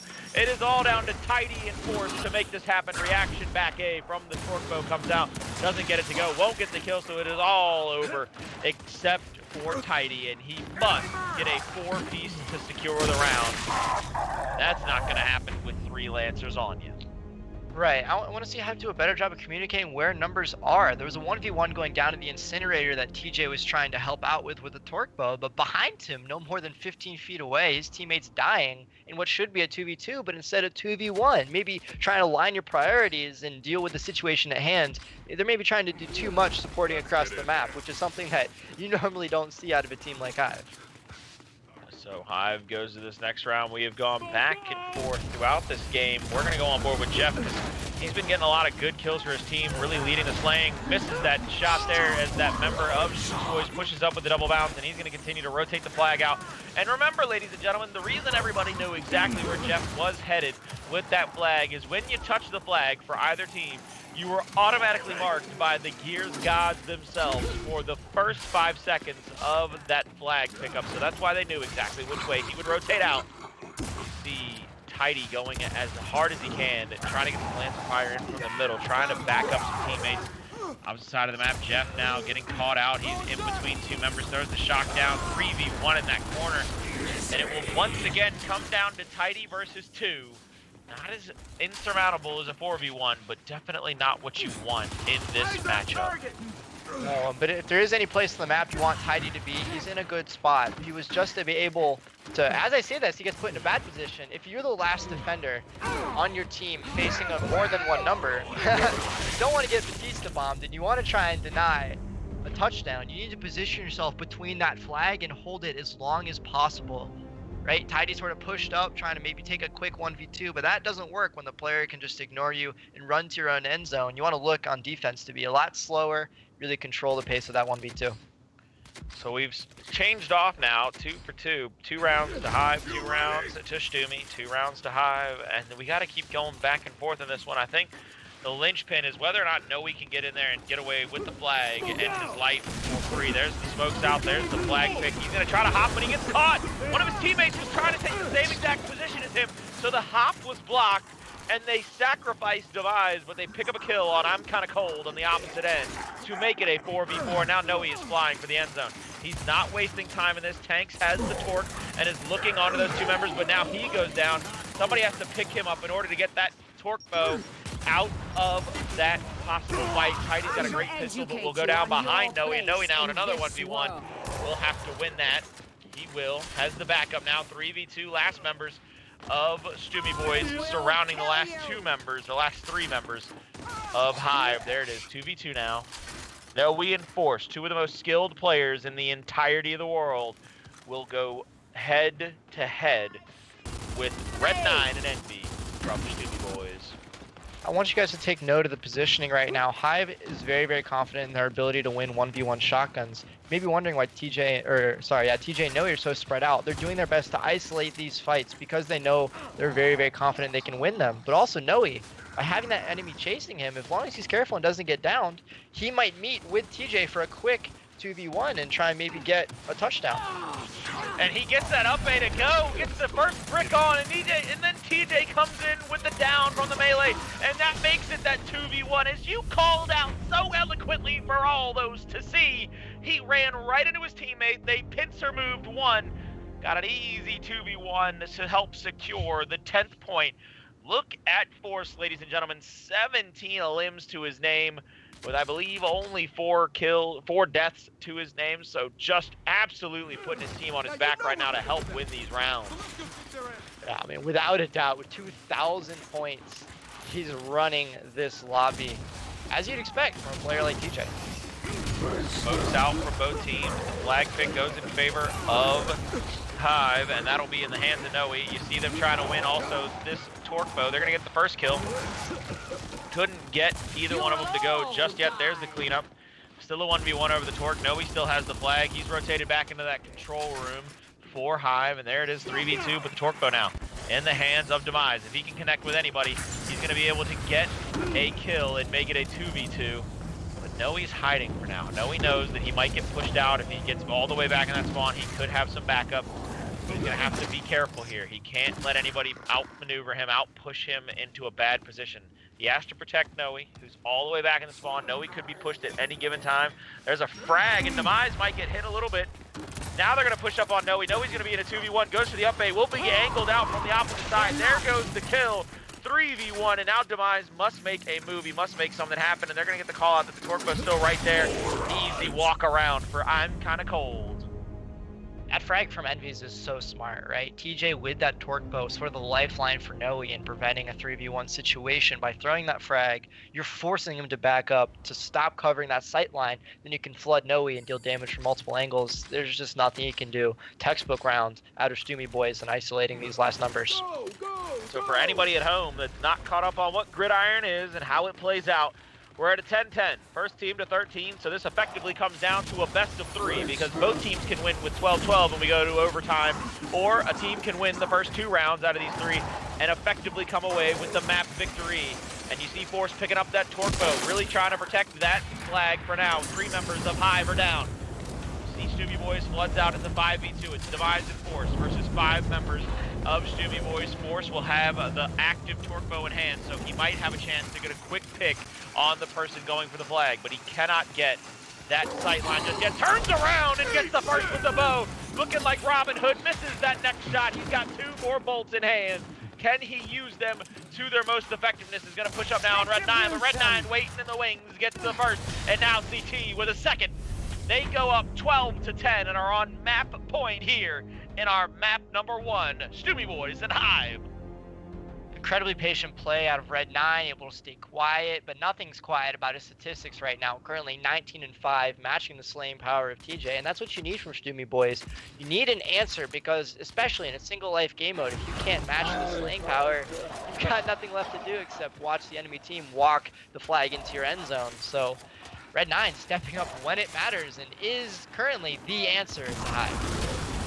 Lancer shots out across the smoke. You see the marks on our screen. We've all get to see that, but not everybody else does in the game. So that's why those marks are oh so important. Force will go down, and that takes out their big Slayer, and that can put them easily on the back foot. It's going to be left up to Tidy, Noe, and Hefe to get these kills. Jeff will be the reviver on Tidy, but there goes Tidy down, finally out. And it is a 5v2, and it looks like Stoomy Boys might come away with map number 1 because it is down to Jeff, all by his lonesome with shotgun in hand. Just bouncing around, and he's going to have to rotate back because he was on the wrong side of the map, gets called out, and in 4 seconds effectively, map number 1 is done and dusted. Stoomy Boys answer the bell first in map 1 of our second semifinals, and we'll take a 1-0 lead. 3 straight rounds again at the very end on the back half of this first map 1 here, Gridiron semifinals 2. Stoomy Boys did something really, really interesting that I'm actually a big fan of, and one of the reasons you might not have known they were able to take those 3 rounds in a row is they're winning some of their larger team fights. When you look up top, that's sort of gone back and forth, right? Hive won it a couple times with the torque bow in TJ's hands, whereas Stoomy Boys won it a couple times with the torque bow, I believe, in Relic's hands. You're sort of wondering, why is it going back and forth? It doesn't seem consistent. Well, the consistency is how many numbers are being sent up there. We see in the larger team fights, Noe, we're sending 3 up top, Noe trying to get that flag early and get out. Hive was really struggling in the 3v3 up top, whereas it favored them in the 2v2 up top. So Stoomy Boys felt more confident with more numbers towards the top half of that map. Sent them there, and they got the job done with a lot of momentum and a very convincing 3 rounds to close out map number 1. Eloquently and perfectly said by you, CT. Thank you so much for the insight. That's why we bring you on week after week to tell us all about how it's going to go down. But we're not going to let you rest for too long because we're going to show our map pool to everybody at home. We started off on Forge. We're going to move to Asylum and finish up on Training Grounds if it must go that far. But what are your thoughts here for map number 2? I mean, map number 2, I'm just excited to see it go down. We finally saw what seemed to be a very definitive answer to the slaying power of Hive, and you'll see us use these words sort of week after week, and it might seem to get old, but that's just because it's true. These players are incredibly talented when it comes to slaying, but we've seen it when you can match the slaying power of Hive, they sort of go, well, what now? And so far, haven't really appeared to have an answer. Stumi Boys seems to have been doing their homework, is coming together quite well as a team, playing with the IQ, and they're making adjustments mid-game that I'm just not seeing Hive answering with. So Hive doesn't have the answer just yet. We're going to come back to us here because it looks like Stumi Boys has backed out of the entirety of this lobby. So it looks like we might have to reset the lobby for everybody at home. We apologize for the delay in the action. We're going to get our invites in here, and we're going to get back over to that next lobby to make sure we can get into map number 2, which is Asylum, as fast as we humanly can for all of you watching here at the Gears Community Series. I think we all need to give a big shout out to Deluxe Haas being the man with the plan, the god in our ears, giving us directions from high above, but also a big shout out to Matcherino, our sponsors. If you go to the link and do ! Matcherino, follow that link, retweet, and like some tweets. Again, Gears kids love Twitter fingers, so put them to good use. Help donate to this prize pool. Get these pros the money that they deserve for putting on a show week after week. But most importantly, make sure you and thank Deluxe House for all of his hard work week in and week out. It's not an easy job to put together the brackets, produce this show, and listen to me and CT rabble and babble on for quite some time on a Friday. Without a doubt, Deluxe putting in the after hours extra credit effort to put on a great production for you all the graphics, all the observing, everything you guys get to look at, aside from myself and Colin's God-given faces, is in the hands of Deluxe. I'm sorry Much about love that, to by him. the way. That's not my choice. You have to look at my God-given face. Look, that's not me, okay? That's not me. Donate to get CT a jacket in the chat. I like the look. Look, this is the most buttoned up he's been since we started this show. He put on the flannel. It's a button down. He's got it all the way up to the neck. Do I need to go like figure it all out? Because I got it. I can add it. When we get to what would be like championship week before the online major, we'll make sure that we go all out for that one. Because last year when we did it as a series and we had, I think it was 6 weeks to it. When we got to week 6, I had a tie on. I was all buttoned up. Waldo came onto the show. He was our analyst. He had on like a t-shirt, and I almost lost my shit at him. But he's a big man. He's a strong man, like a tree. I don't want to fuck with Waldo too much. Excuse my language. I'm sorry. I'm just being honest with those of you at home. All right, I would get whooped in that one. That's without a doubt. I definitely don't have the stature or intimidation effects to pull that off. We might have to go hunting for the bow tie, the little prom jacket, whatever else we can put together. A prom jacket. I forget when you're like 4. Yeah, right? I mean, we got. I don't have that kind of. We don't have the prize pool to let that go down, right? I got to use what I got in the back pocket, but we're gonna see what happens.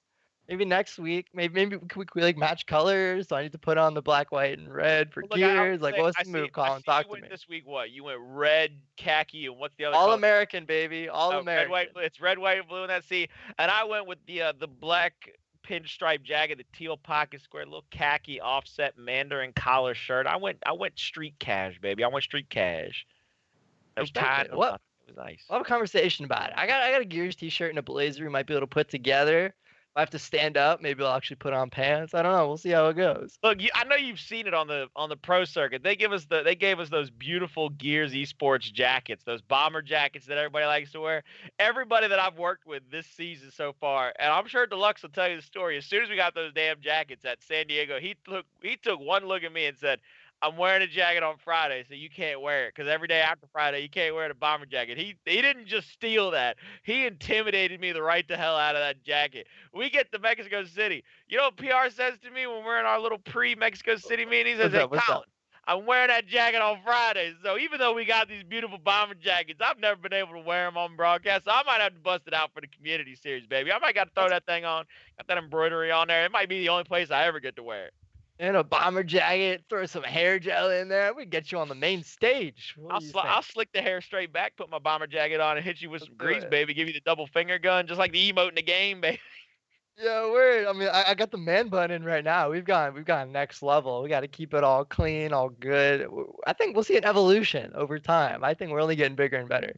We'll get there sooner or later. But ladies and gentlemen, where we're going right now is a countdown to get into our game. We've got Hive. We've got Stumi Boys on map number 2, which is Asylum, but it looks like they interrupted that countdown, so I'm going to interrupt my hype for just a few moments to make sure everybody's exactly where they need to be before we get into map number 2, Asylum. here on the Gears Community Series. That is CT Andrew Osborne. I am your host, Colin the Crow Clark. We are bringing you the second map of our second semifinal of the night. Final thoughts before we get to all this action. Whoever dominates the tracks is going to walk away with this map, excepting one thing. There's going to be a sniper rifle show up on this map, and the very last time it did, Stumi Boys won this map on the backs of tanks in his marksmanship. If you're Hive, you can't have a short-term memory. You have to remember, tanks was the play. They put the sniper in his hands, and he essentially won them the map with barely missing any body shots, hitting a lot of headshots. Keep that in mind. Keep an eye on that sniper. That's going to tilt the game in either team's map control. Now as everybody loads into this map and loads into this matchup on Asylum, Stumi Boys has a chance to shut things down right here and get a 2-0 victory over Hive in a single life game mode that everybody seems to be enjoying so far, which is Gridiron. And for those of you that might not be familiar with it, you can win one of three ways. You can score a touchdown, which is worth 2 points, by taking the flag and proceeding to your enemy's end zone. You can eliminate the entirety of the enemy team, killing off each one of their members and getting 2 points in that direction as well. Or, if your team holds the flag for the entirety of the round and does not give up possession, it's worth a point. You might use it strategically, you might use it to finish off your opponents for a little insult to injury. But it looks like we are going to get into this thing and start it off on the backs of I'm Kinda Cold, because he's going to go down here and get those shot grenades and rotate them right back up to the top. We're going to see if Tanks can get the sniper rifle and get out, though. He's got the pick. Will get out with the sniper rifle in hand. Looks like Hive will have the flag. So, CT, does that look like it goes about the way you thought it would? I mean, if you have the hands, like I called it, the sniper in the hands of tanks, that goes exactly how I expected it. However, them also starting to get a little map control. I've expected Hive to push up or at least start to, rotate their numbers around the map. If you don't really control one specific lane of the map and you give the sniper rifle in the hands of Stumi Boys and tanks, you're just sort of waiting to get picked and the numbers converge on you. It looks like Relix is going to have to play defense for tanks, but he's going to continue to back up and use that sniper rifle to the best of his ability, because we have a 3-2 split for Stumi Boys. The three members of Hive are going to be pressing down on two members of Stumi Boys. Flashbangs in. No kills yet. Still a 5v4. Nobody has gotten downed or out. And there's a kill finally getting the pick on the flag. It is a 4v3 because they trade right back out. Jeff is down. He's picked off. So there is a 2v4 on the map because I'm Kinda Cold is in a protected position and has not been picked off just yet. Right, TJ is going to run away with his life as the last remaining member going down. Hive attempted to do exactly what I had sort of narrated out for you guys. They need to push through one specific lane of the map, flood their numbers, you have a less chance of getting picked by that sniper. However, they got to the very cap end of that lane and then got stopped in their tracks by some great Lancer play from the side of Stumi Boys, as well as a flurry of body shots coming out from tanks. So Hive doing their best to work around that sniper rifle, trying to push into the enemy side. However, Stumi Boys held the setup, kept calm, cool, and collected, and gets the free 2 points. Save for their name. They get the 2 points in the first round through the elimination on that final kill on TJ by Tanks. We're going to go live with Tanks again. He's going to see if he can get another pick. Looks like Jeff tried to challenge it as well as Tidy, but they couldn't get anything to go. The shot comes out. Won't get any downs or damages. There's the first down, but they're going to have the easy revive because they've had to push to those members of Hive back down those stairs. And it looks like Hive is trying to mask map control. They pushed all the way up onto the shock side of the map on Stumi Boys, but still nothing. There's the first pick out, but Noe will be traded out, so we have a 4v4. Noe was not able to get away with his life just yet. We're in exactly the same position we were in last time. Sniper in the hands of tanks. However, each team a man down. The numbers are even. Hive is probably either going to look to flood one lane, unless Tanks picks up the sniper shot on Demise. That turns everything on its head. Jeff now fighting for his life in a 3v1. Tanks is doing everything Stumi Boys needs, putting on an absolute show. That's a second round in a row for Stumi Boys. Wow. Stumi Boys on the back of that headshot by Tanks, really getting the map opened up with that second kill, because that kill allowed for Jeff to have to push up, and he pushed straight into two different Nashers, which got the kill there. So Stumi Boys with the first 2 rounds, and now the flag goes up top. So it looks like where Stumi Boys has dominated early rounds by that sniper will be where the flag is. So do you see them sending more resources to secure both the snipe and the flag this time? I mean, you'd think so. However, we're looking at a fairly even split. Hive, looking to pick up the flag and a lot of utility right off the back. While Noe will fall, Hive does have utility as well as the flags. But Tanks, again, comes out with the sniper in his hands. If you're Hive, you've got to do something to slow down that marksman, and we're not really seeing any answers right now. There's no answer. Jeff is caught in that corner. Tanks might go for a body shot, and there's the down. One member is there to protect him, but one member may not be enough because they can work their way down with shotguns to get the second down and the out. So now 3v5, and I believe Force is going to go down and outed. So there it is, 4-2. Hive is very low in numbers, resources, and the flag is about to get headshot into those bushes. Just a hair off, doesn't get the kill just yet. Not high enough, not aiming down enough. That flag is being caught out. There's a body shot to get the down on Tidy. Demise will be shot off, but not taken out just yet. There's the down. Just beating it. The senseless, lifeless body of Tidy by the train tracks. I believe they're also executing the other one. They've already finished that. This is getting, they're tenderizing that meat at this point. I mean, it looks like they're gonna cook that Cantus later, the way that they were beating that thing on the ground, baby. That got ugly fast. And again, I spoke to it at the beginning, and I'm going to say it again. It's on the back of Tanks with that sniper. He is 6-0. There is zero answer from the side of Hive. You need to do something at this point. You're playing for the flag. You're trying to pull it, control the pace of the game, but it doesn't matter because a sniper can kill you no matter how fast or slow you're moving. And in the hands of someone who's demonstrated they're comfortable with it, like Tank, you got to have an answer at this point. Rowan starts things off with a kill on Noe. Tidy will answer, but there's the shock, and Tidy was one shot before he rolled out finally. Tanks once again coming away with the sniper rifle. And they have pushed up again onto the side of Hive. They're going to have to get these trades. They're going to have to get these kills because you are going to have to try to get to the numbers advantage for the first time in what seems like an eternity.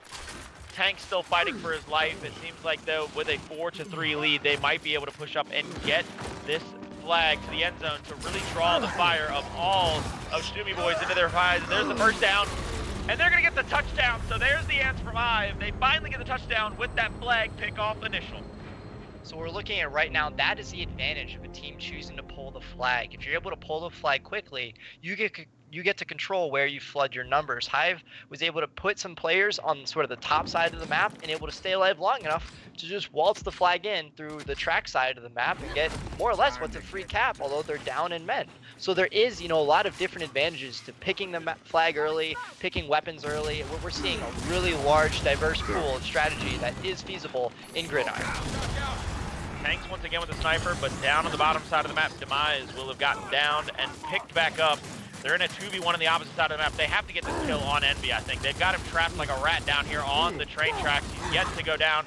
Finally, they will get him finished off. So now they have the numbers. Once again, they have to continue to take note of Tanks, who takes off the head of Demise. So the flag has been dropped once again. Hive in a 4v4, still without an answer to the sniper rifle of Tanks. I mean, Hive has everything going for them right there. They've got the first pick, they've got the flag, they're rotating where they want on the map, and Tank says, I don't think so. Here's the little lead for your forehead. I mean, this is one of the most dominant showings in sniping that I've seen in a long time, especially in the history of Gridiron. I'm kind of cold on the top side of the map. Got that kill. Force is stuck in that back tower, that back tunnel area, going for back A's, trying to get some downs. He's got one member alive with him, that is Tidy, but Tidy's in nowhere to be found when he needs the help most. Batista Bomb out from Red 9 to help finish off this round and take an 8-2 lead because they are beating down on the opposite side of the map Tidy. They're still kicking him and really tenderizing that Cantus' corpse. This is just absolute insanity. The train can't even stop at this point. There's the final punt, and the head comes off. I just imagine, like, if you're that Cantus, don't you just ask for somebody to just please stop? Like, man, come on, I'm a Cantus, man. Just a Cantus. At this point, you're praying for mercy, and it's not coming at the hands of anyone on Stumi Boys. I'm a little confused right now. It's very, very clear how Stumi Boys are winning these rounds, and it's off the back of one very, very simple thing happening in the first 30 seconds. Tanks picking up sniper rifle, rotating back to his side, and going to work. You've got to find an answer. Somewhere in your playbook, you've got to have a response to enemy quick picking snipe, and if there is a response, Hive is not showing it.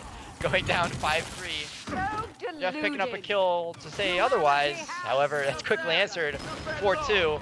And still, the sniper's in the hands of tanks. I don't know what to tell you, Colin. We have seen the same old song and dance. Jeff is down. They're going to go to bait him out. There's the melee kick on Jeff, and Demise will throw a frag to try to stop that domination, or stop that, touchdown. But now he's going to be downed, and they just finish him off. They don't go for the eliminate. They don't go for that execution because the train was coming anyway. 10-2.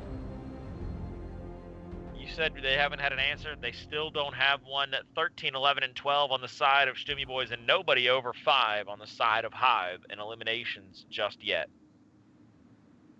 Again, I'm sort of at a loss for words. As an analyst, my job's supposed to tell you, sort of what's going on and break down what to expect. I told you exactly what to expect before the map even started, and Stumi Boys has yet to change up their game plan. Like Ed said during semifinals 1, you can sort of tell when a team is dominating when they can run their base strategy and not have to change up. Right now, they're not changing up anything.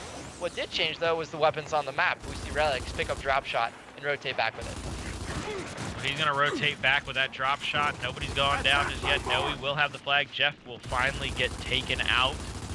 He has the incendiary grenades, and without that sniper rifle, Force will go down to Relix's drop shot. It looks like this might just still be the same old song and dance, because left and right across the map, members of Stumi Boys are putting Hive down in the ground, and with a 3v1 flying at him. Trade. I'll be all up to Tidy to try to stop this wave of momentum of Stumi Boys, but with those few pistol shots, will he... Why is it always Tidy, man?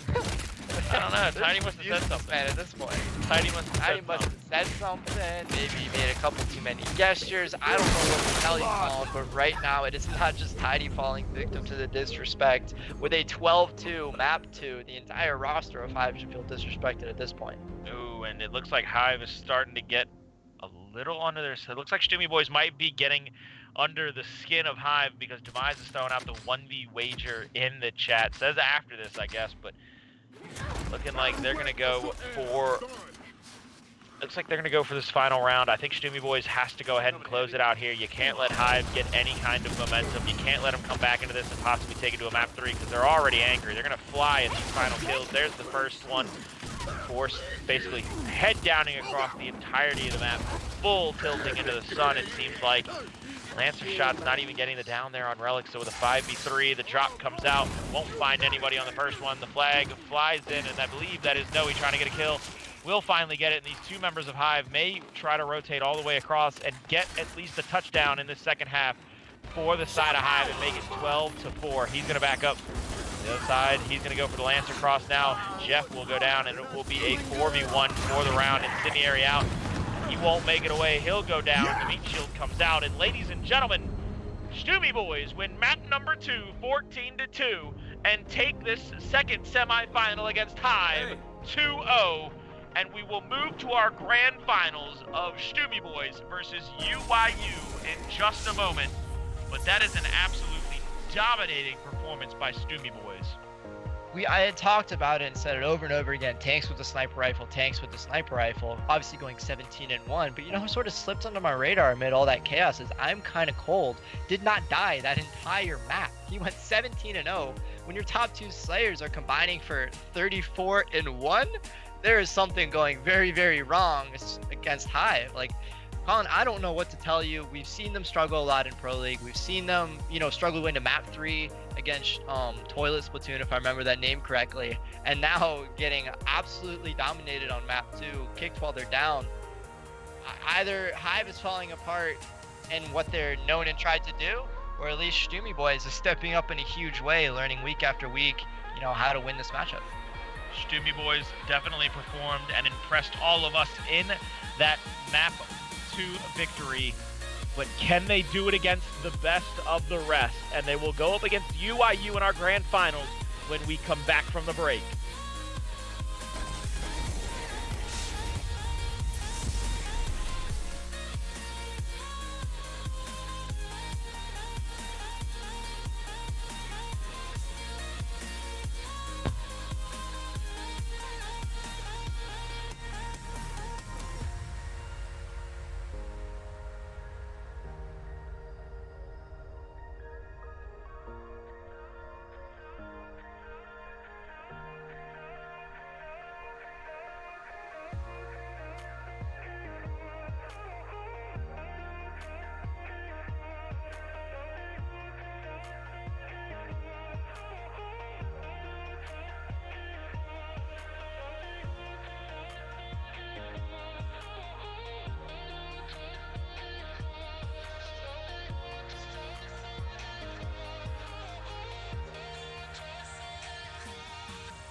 When I go in the arena, make the ground shake, make the ground scream. Me feeling knock out the enemy. Bring the fire when I fight to the melody. Blood fire, you beginner. Keep on the game, me a winner. Your man them know me a leader. When I come in the arena.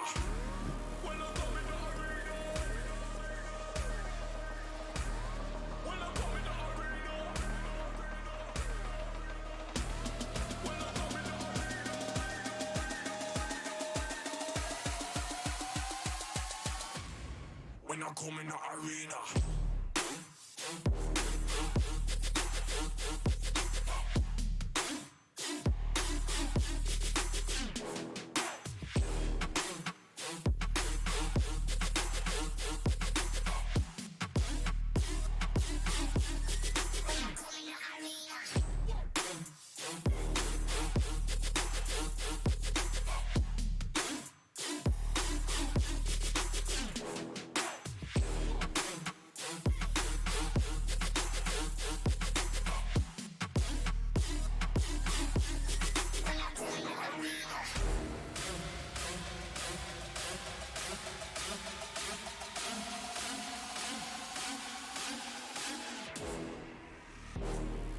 Come in the arena, make the ground shake, make the ground scream. Me feeling knock out the enemy. Bring the fire when I fight to the melody. Blood fire, you beginner. Keep on the game, me a winner. Your man them know me a leader. When I come in the arena.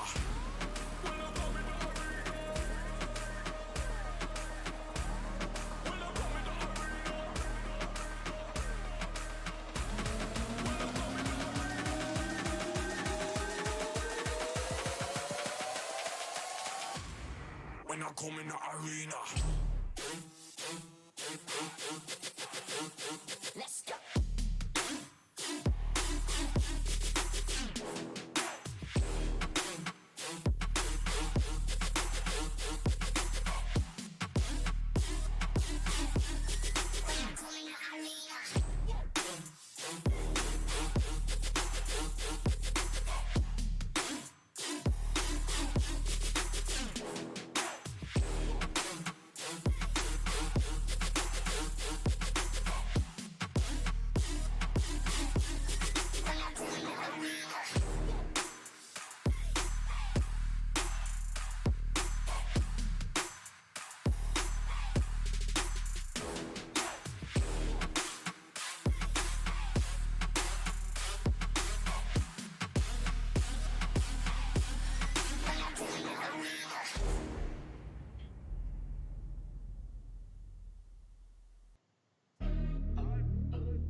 Yeah, TGIF. Got a little money on a Spotify check. Shipper picking up, but I've been paying off debt. Haven't had a minute here to take a breath yet. No sweat, ain't nobody got it like this. A year goes picking up a couple side shifts. Funny how the tide shift. At least I know I got a lot of people out there bumping my shit.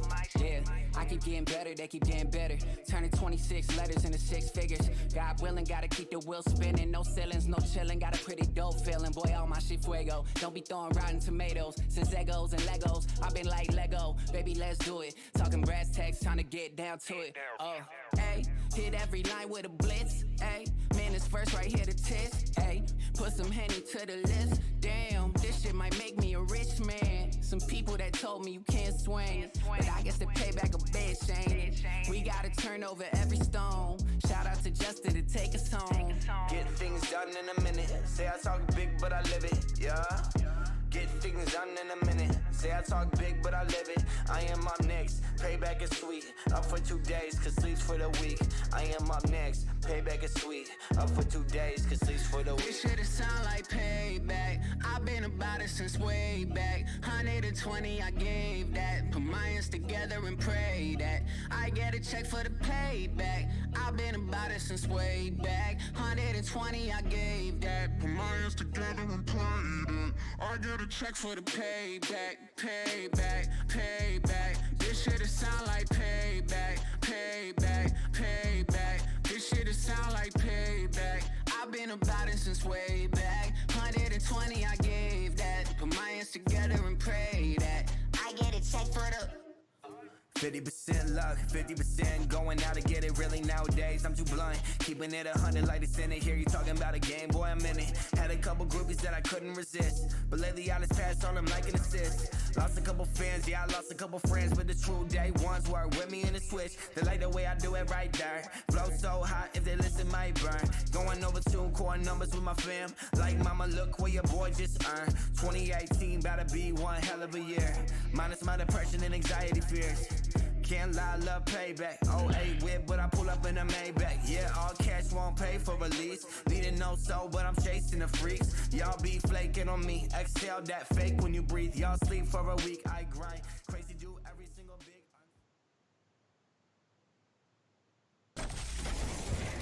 Ladies and gentlemen, welcome back to the Gears Community Series Week 3. I am your host still, Colin the Crow Clark, joined by Andrew Osborne, a.k.a. CT Coach Crazy Train, who helped me just witness a dominating performance in map number 2 by Stumi Boys to send home high for the night.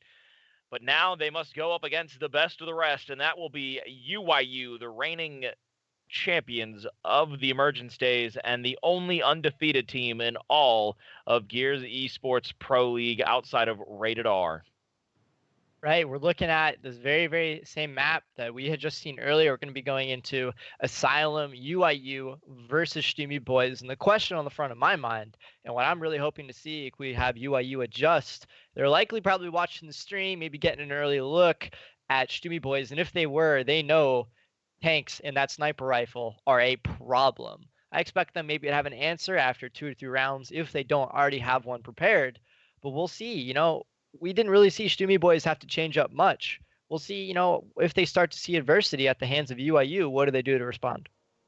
Well, they might have to deal with some adversity early, because if our first matchup of the night where UIU took out Carnage Gaming was any indication, they are rolling on all cylinders, but we're going to have to find out exactly what maps they're going to have to roll on all cylinders on with a take a look at our graphic. And we have a new setup for you, CT.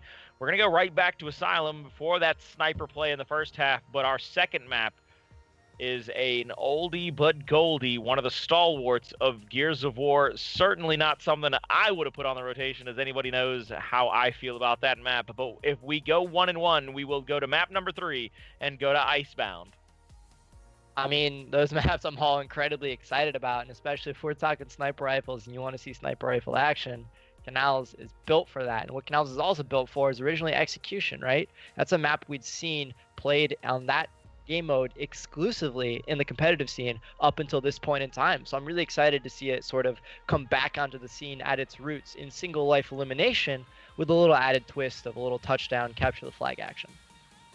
And right now, as everybody gets into their correct spawns and we get our map set up and our lobby finished out, we have to take note that right now Deluxe Haas playing third spawn for, I believe that's going to be the side of Stumi Boys. I wonder if that's going to be a late second edition. There he goes into the spectator slot. He's definitely an addition to our team here in the spectator slots, but I think the biggest thing for me, especially on Asylum, you said they needed an answer for tanks and that sniper rifle. Well, who better than to get into that fight early and cause problems than the man on top right there in their front spawn, Powers?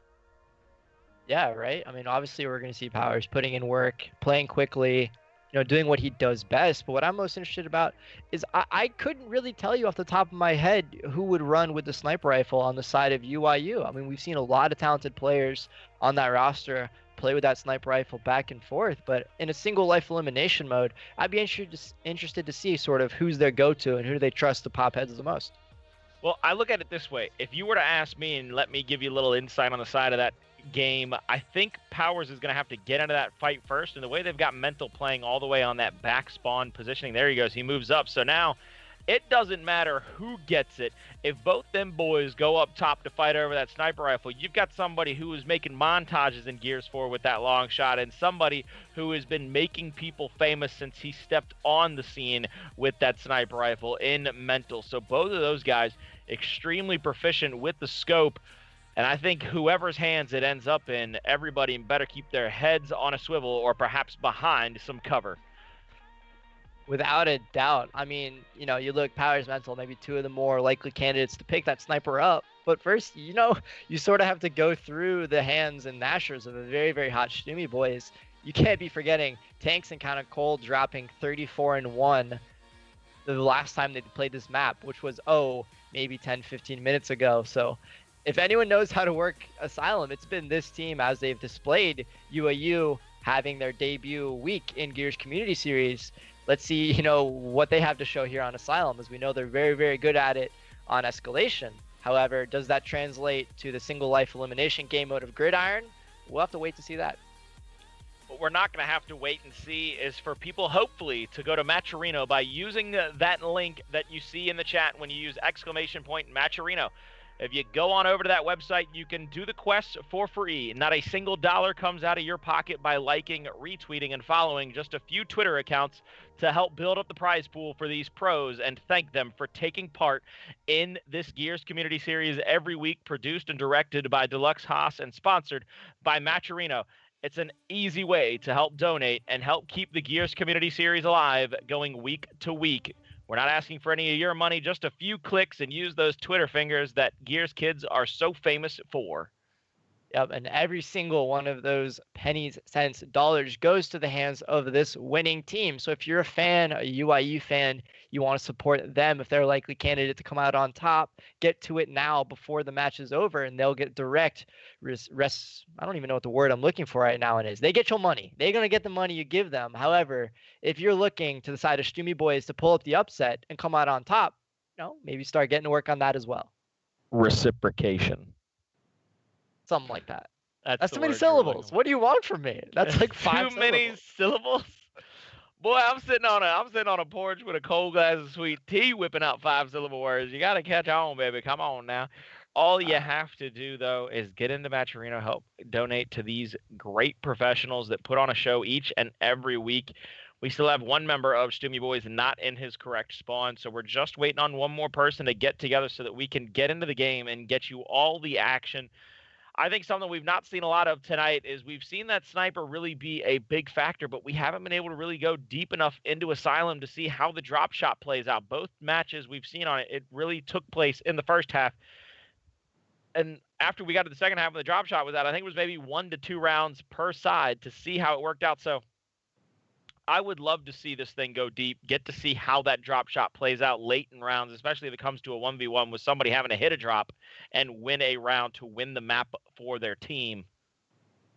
You're absolutely right. I mean, the drop shot is the most powerful weapon in Gears of War 5, and when it goes to the later rounds of this Gridiron map 1, you'd expect teams to build their entire strategy around getting that weapon. It's just too powerful to pass up or give for free, and that weapon will be located on the track side of the map. So we're going to see it probably a very similar setup to the B fight in the first half of Escalation here on Asylum. So teams like UIU, who play this map a lot and are used to playing for an objective on that track side, probably have a setup that they're very comfortable with, but maybe single life elimination might cause them to change it up slightly. And when you have a team that you've never scrimmed before, likely never played before on the side of Stoomy Boys, they might have to make some on the fly decisions and changes. Well, one decision we are not going to have to make because they've made it for us is in our grand championship of the night, Gears Community Series Week 3, we've got our team, Stoomy Boys versus UIU. Will Stoomy Boys revenge last week's loss and come out on top? Or will UIU use this as a coming out party to say, hey, we're the best in any tournament, anywhere, anytime? We're going to start on map number 1, which is Asylum here in our grand finals. And CT, I am oh so excited for this one.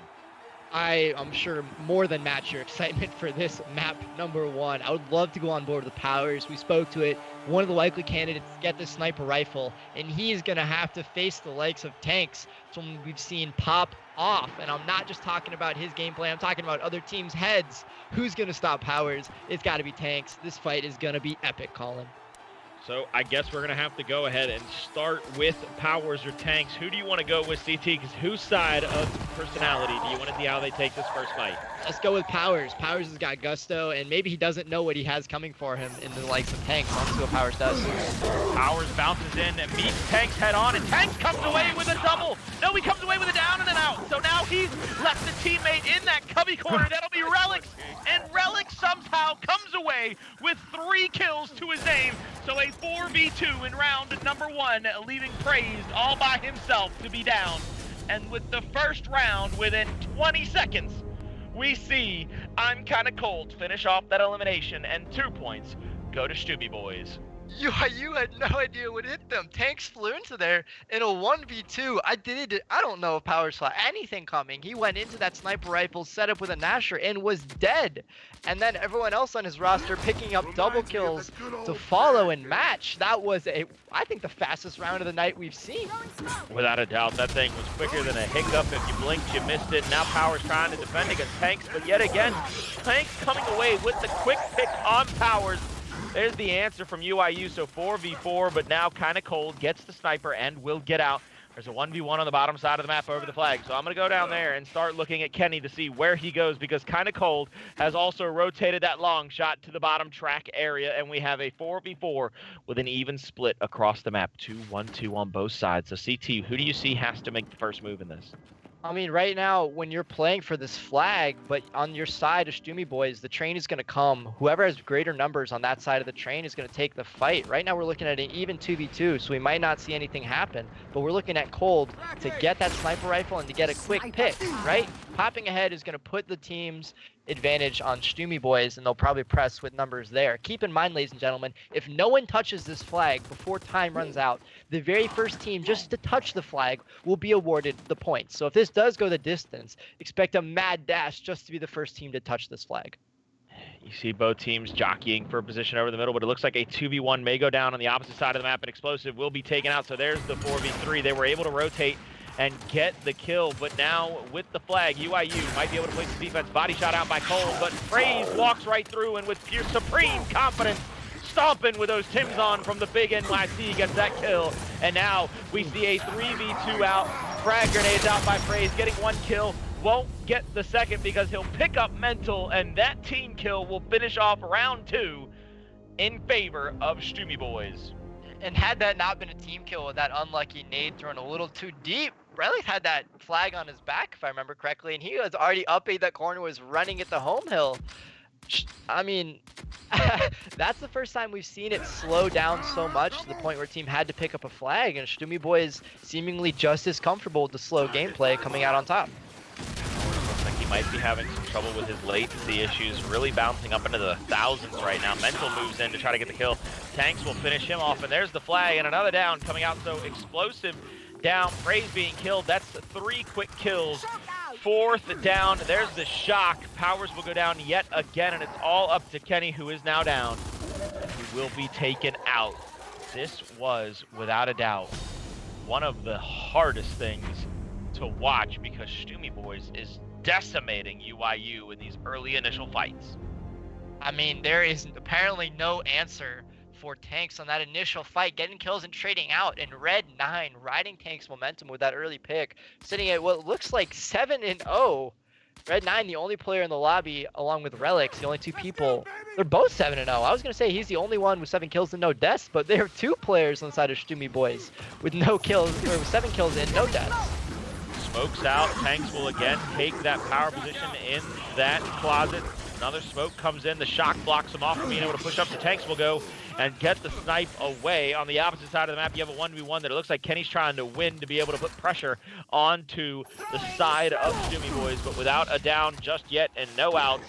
Looks like Kenny will go for the pick on the frags, but now he might get pinched. Now that's Explosive coming up behind him, so Kenny will get away with the frag grenades, and Red 9 will have ice broken on him. So without the flag, but with the kill, they have the advantage in this. UIU looking to get their first round under their belts.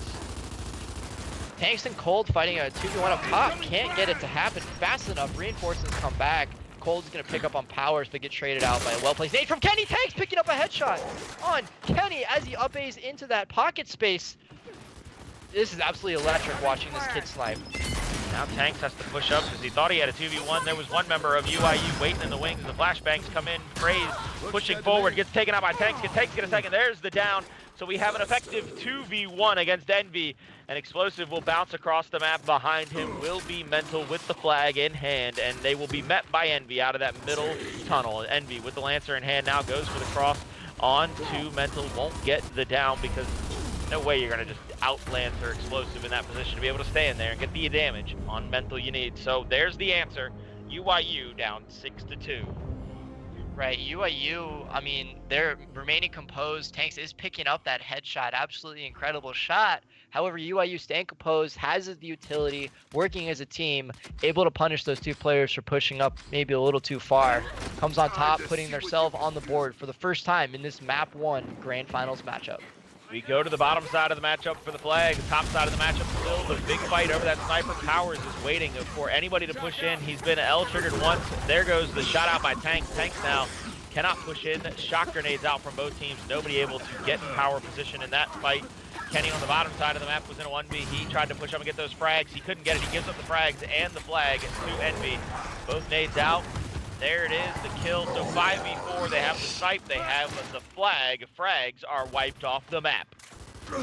Right, UAU starting to adjust, right? They're able to pretty quickly recognize Powers just barely misses a shot. Explosive picking up a kill, Praise as well. I mean, you're seeing them sort of flood the resources of Stumi Boys and getting these kills. The flag is going to get captured.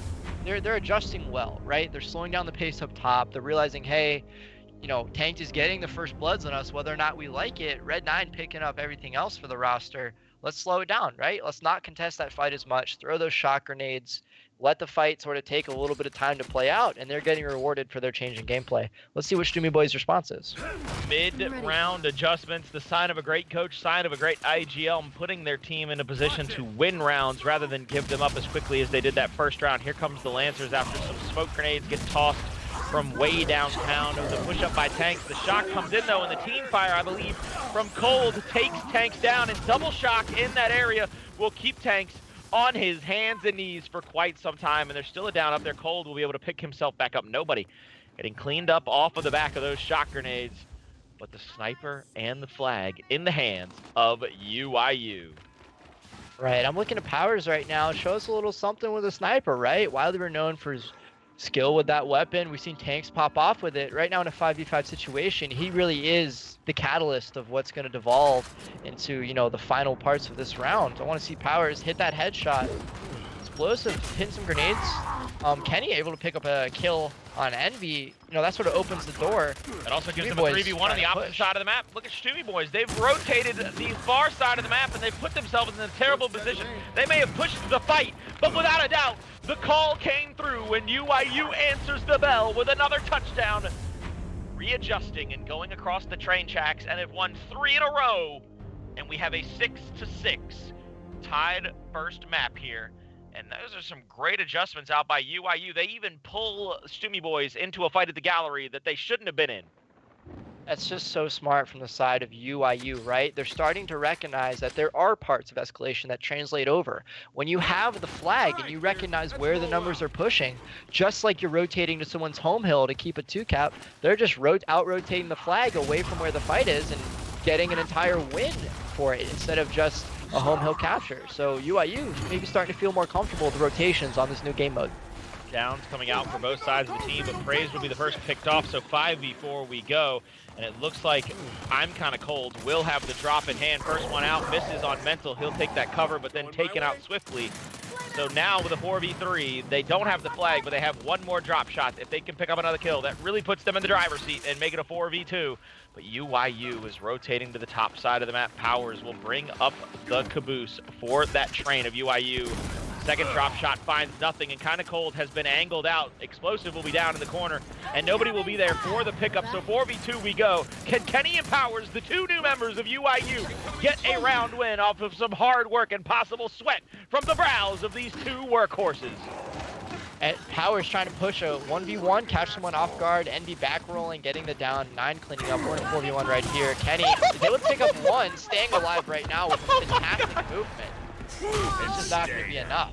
Kenny on absolute ice skates right there, CT. You can't tell me. That won't mad impressive, baby. That is definitely impressive, and like you wanted to say, we're looking to Kenny and Powers to sort of show up here. Well, they are the two bottom members of their respective team's scoreboard. Kenny's showing he can get it done and get some flashy kills. Okay, let's wreck someone's Great job by Kenny to get at least one in that position. But here comes the smokes. The flag's down there at the drop shot, so the fight will definitely be centered around the train track side of the map. 3v3, we see a 1v1 opposite sides. Explosive will get those incendiary grenades and be able to back out for now, that top fight. So they might be able to rotate those incendiary grenades down to the train tracks to ensure getting the drop shot and the flag as well. But nothing just yet. Powers will get called out there in that middle map area. First kill comes out by Praised on Red 9, so there's the ice broken. The shot comes in. Kinda Cold goes down to the crossfire. Kenny, great angles out. There's a smoke to prevent the sight lines being perfect for Tanks. And in a 3v5, looks like they will have to figure out where this push will come off guard by himself on that side of the map. Kenny's got the drop shot now. Meant to be throwing some incense. What we just saw from the screen of Powers, he just got a one-shot down with a bolt on. They had patched this weapon originally. If you had an active and you shot someone from point blank in the head, you get an instant headshot. Now it just sort of turns into a down. But Powers is he's just doing all the work with that bolt talk. I think he contributed directly to 3 kills just by getting downs with it. He's not missing with that weapon. A great job by Powers to help secure the round for UIU. And ladies and gentlemen, tied up still in this one. We are going to the absolute nitty-gritty in this. The drop shot being heavily contested over. Powers attempting to get that Voltok after the secondary rotational push. There he goes, gets the first. He makes Red 9, missed the first up A. Shot on, maybe shocked out, but nope, not yet, will not go down. So they get the flag. There's the incendiary grenades in the hand of Powers, and the 3v2 may turn into some kills on the bottom side of the train tracks for UYU, but it looks like Explosive will go down for now. Mental having to back up because that 3v2 turned into a 3v3, and the pendulum swung in favor of Stumi Boys. Yeah, I mean, UAU threatening this home run cap. Cold has to get this kill. Standing in this hill is not going to be enough. I'll remind you guys, if you stand in the end zone while it's being captured, it is not enough. It's not like a hill in escalation. You have to actually kill or down the person inside of that hill to stop them from capturing it. UYU sneaks out around. Points. UYU, great job by him. Praised in that circle using that end zone, excuse me, that rectangle. I cannot believe I just called it a circle. That's Shapes 101 there, Colin. Get back to junior kindergarten and figure your shit out. Because we go to this next round where it looks like UYU looks to try to solidify this first map by giving Powers that Voltok yet again. And I want to go on board with him because you said he did so much work in that last round, getting kills and getting downs when needed. So here comes Powers with the Voltok, getting shots on I'm Kinda Cold, preventing anybody from getting the pick on the drop shot and using the shotgun to help finish off that first one. Tanks now will get down with a 2-shot out by Powers, and they get the drop shot in the hands of Explosive. Powers doing absolutely everything, dominating the middle of this map. Not only with the bolt up, you see he pulls out the shotgun. He's as dangerous as ever. Picks up a great shot on Red 9. It's going to back up. The drop shot comes in though. Red 9, too much attention paid to Powers, and Explosive will make him pay for that. A 4v2 now for UYU as they look to close out and take a 12-8 lead. Flame comes through, but so does that drill from the Voltok and leaves Envy in a 3v1, and Praise will finish off the down with a beautiful up A. And we go 12-8, and now UYU on map point can win by elimination, touchdown, or possession. Can they fight back in this one to take us to overtime? We're going to have to find out in this next round. Well, Colin, you asked for it. I mean, we got to see these teams play each other deep into this map, right? We're seeing the strategy evolve. Let's look to Cold, see what he does with that shot grenade. That is going to be key in either picking up some downs or denying the ability for one team to drop up, or pick up, excuse me, a drop shot for the flag. So now we see Shock coming out late. Relic's getting the flag pick. There's some downs. And you see the misroll there by Tanks almost causes him to get down. He'll get downed again, but there's another pick. So UYU not able to pick up a kill just yet. Neither team able to pick up a kill.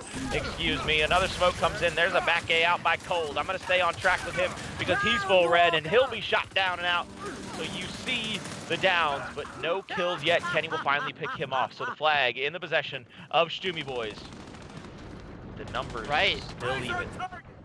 Tanks right here defending his life. Keep in mind, Kenny has that drop shot and will make him pay.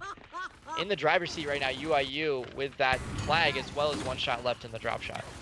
And he gets the flag, he gets the bounce out. Powers is fighting up close. He's having to be the first line of defense. They get the down. And ladies and gentlemen, they go for the revive for just a moment, but Kenny instead bounces it off the tree and gets the kill on the far away. He leaves Red 9 in the middle of a pack of hungry tigers like Carol Baskin's husband Howard, and he will be eaten alive because we all know she fed him to the Tigers, and they win 14-8. UIU take map number 1 in this one.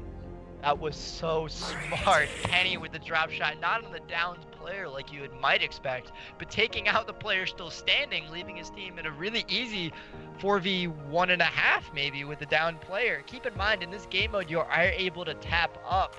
However, if you don't tap up in time, the other team can kill you with the war zone rules in effect.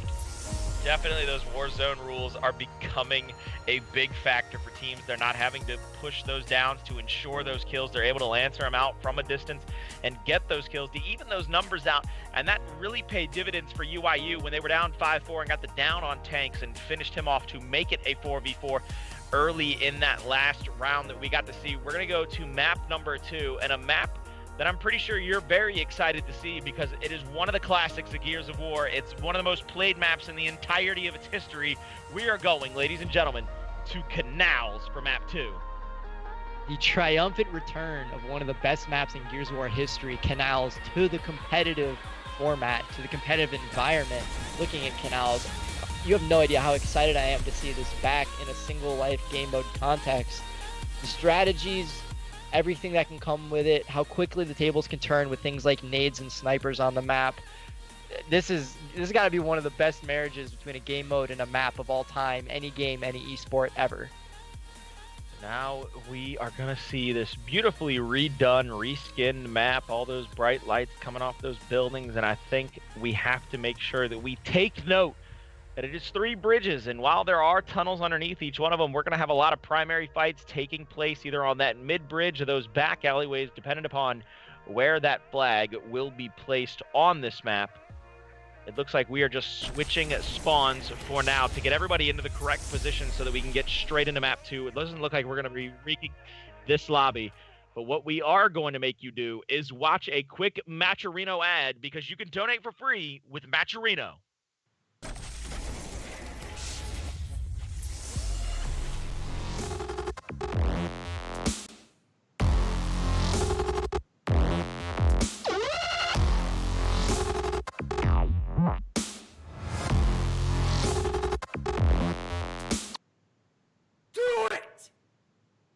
Just do it!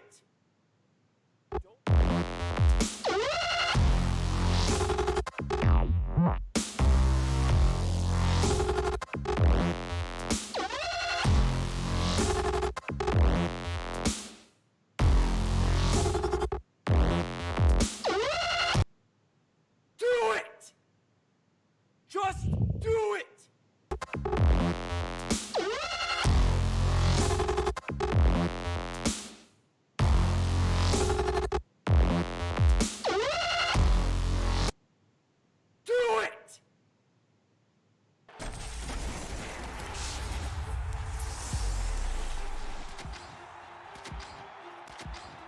Here we are, map number 2 of our grand final, UIU Stubby Boys on Canals, and I'm going to go live and in living color with I'm Kinda Cold to start things off in this one, because he looks like he's going to be the tip of the spear for Stubby Boys to try to get that early flag pick.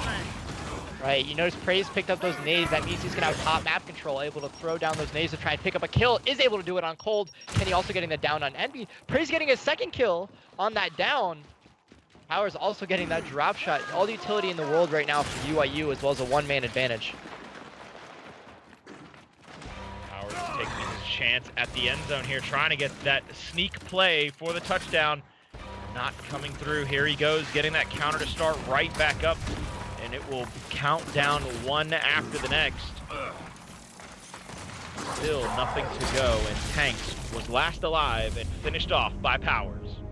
That was actually kind of a naughty 1v1 there at the end. Powers caught with his torque bow out while getting shotgunned by Tanks. Turns his back to him, gives him a little no-no action, and then tags him with a torque bow, killing him from beyond the grave. That was very, very quick action. All started by the fantastic nades from the hands of Praised. He's the front spawn. It looks like their strategy is for him to play for those nades as well as that mid-control of that bridge.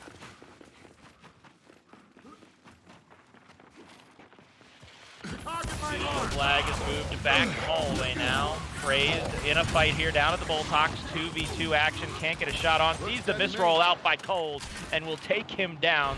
And you see the flag in the side of UIU. But there's a trade out. So now looks like the flag will go to Stubby Boys. But it looks like Red 9 will be pushed back toward the middle. And Praised yet again showing how much experience on Canals means with these beautiful rotations and even better shots. Gets a second down to help finish out this round, and UIU go up 2-0.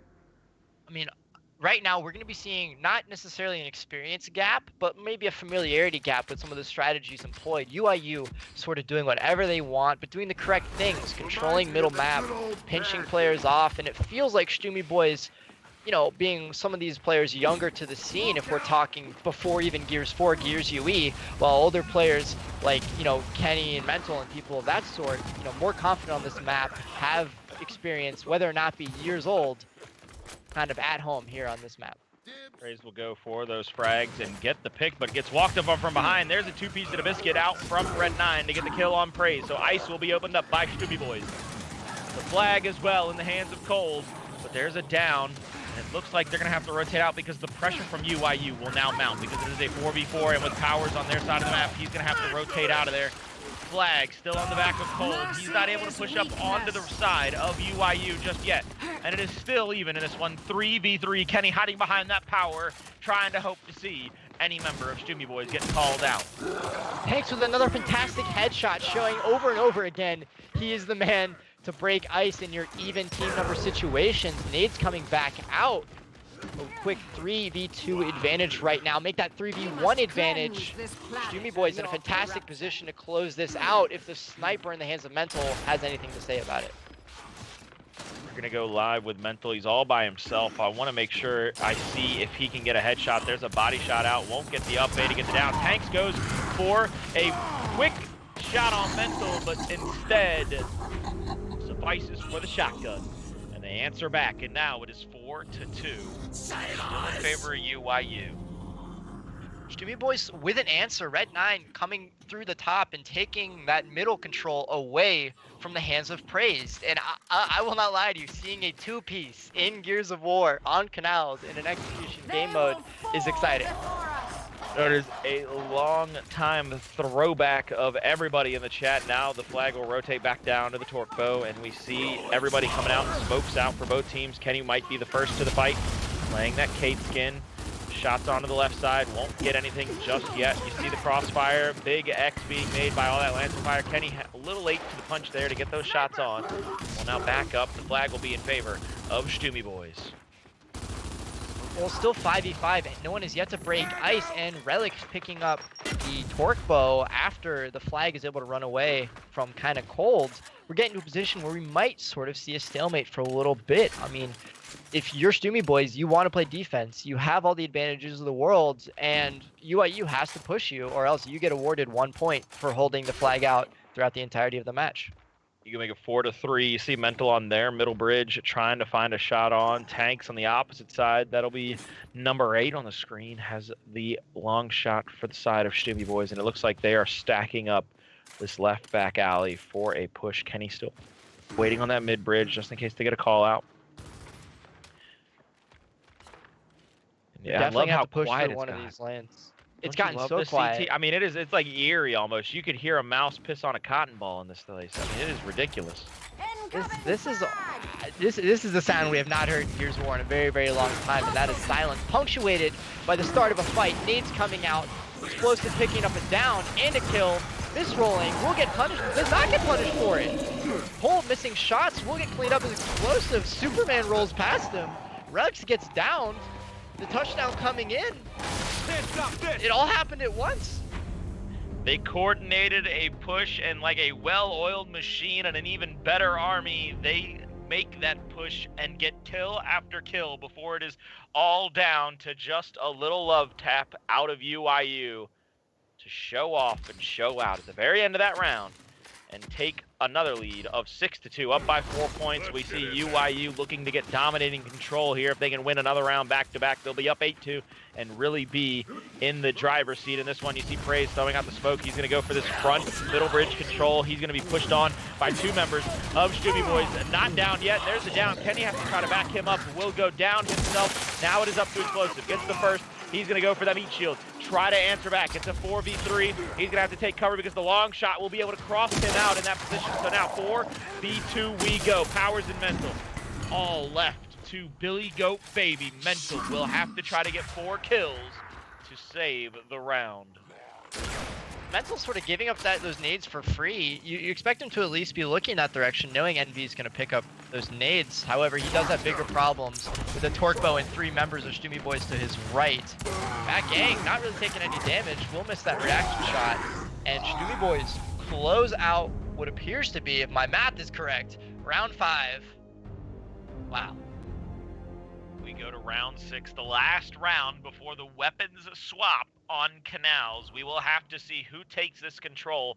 The flag will rotate down to the Talon.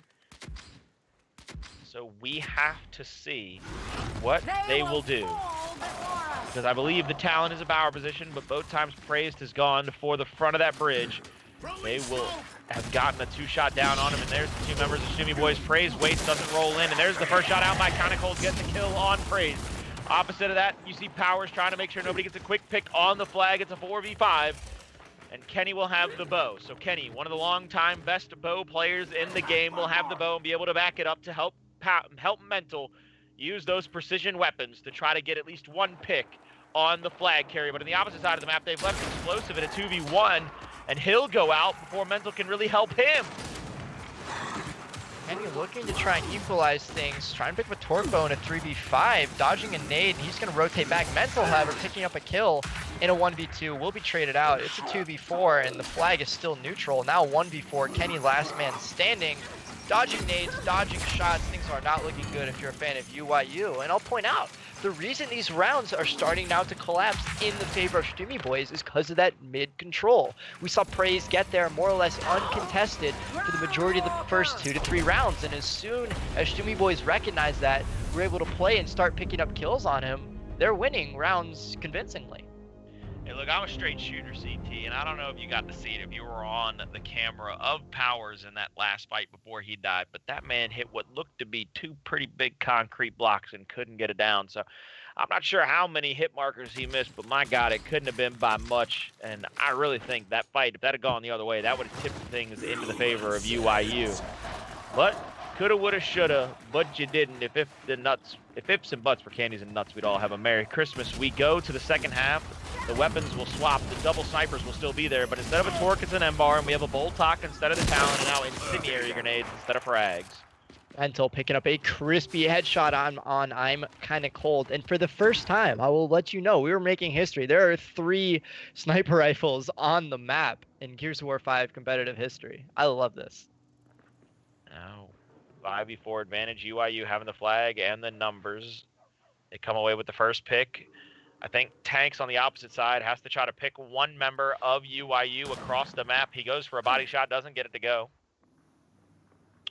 So we see the first kill UYU got was there on mid-bridge, and there is the headshot by Mental picking off Tanks, and now with the 5v3, they really have the ability to collapse on these members of Stumi Boys. The answer there, another down. Mental bouncing in, sliding across that wall, and coming away with a second kill.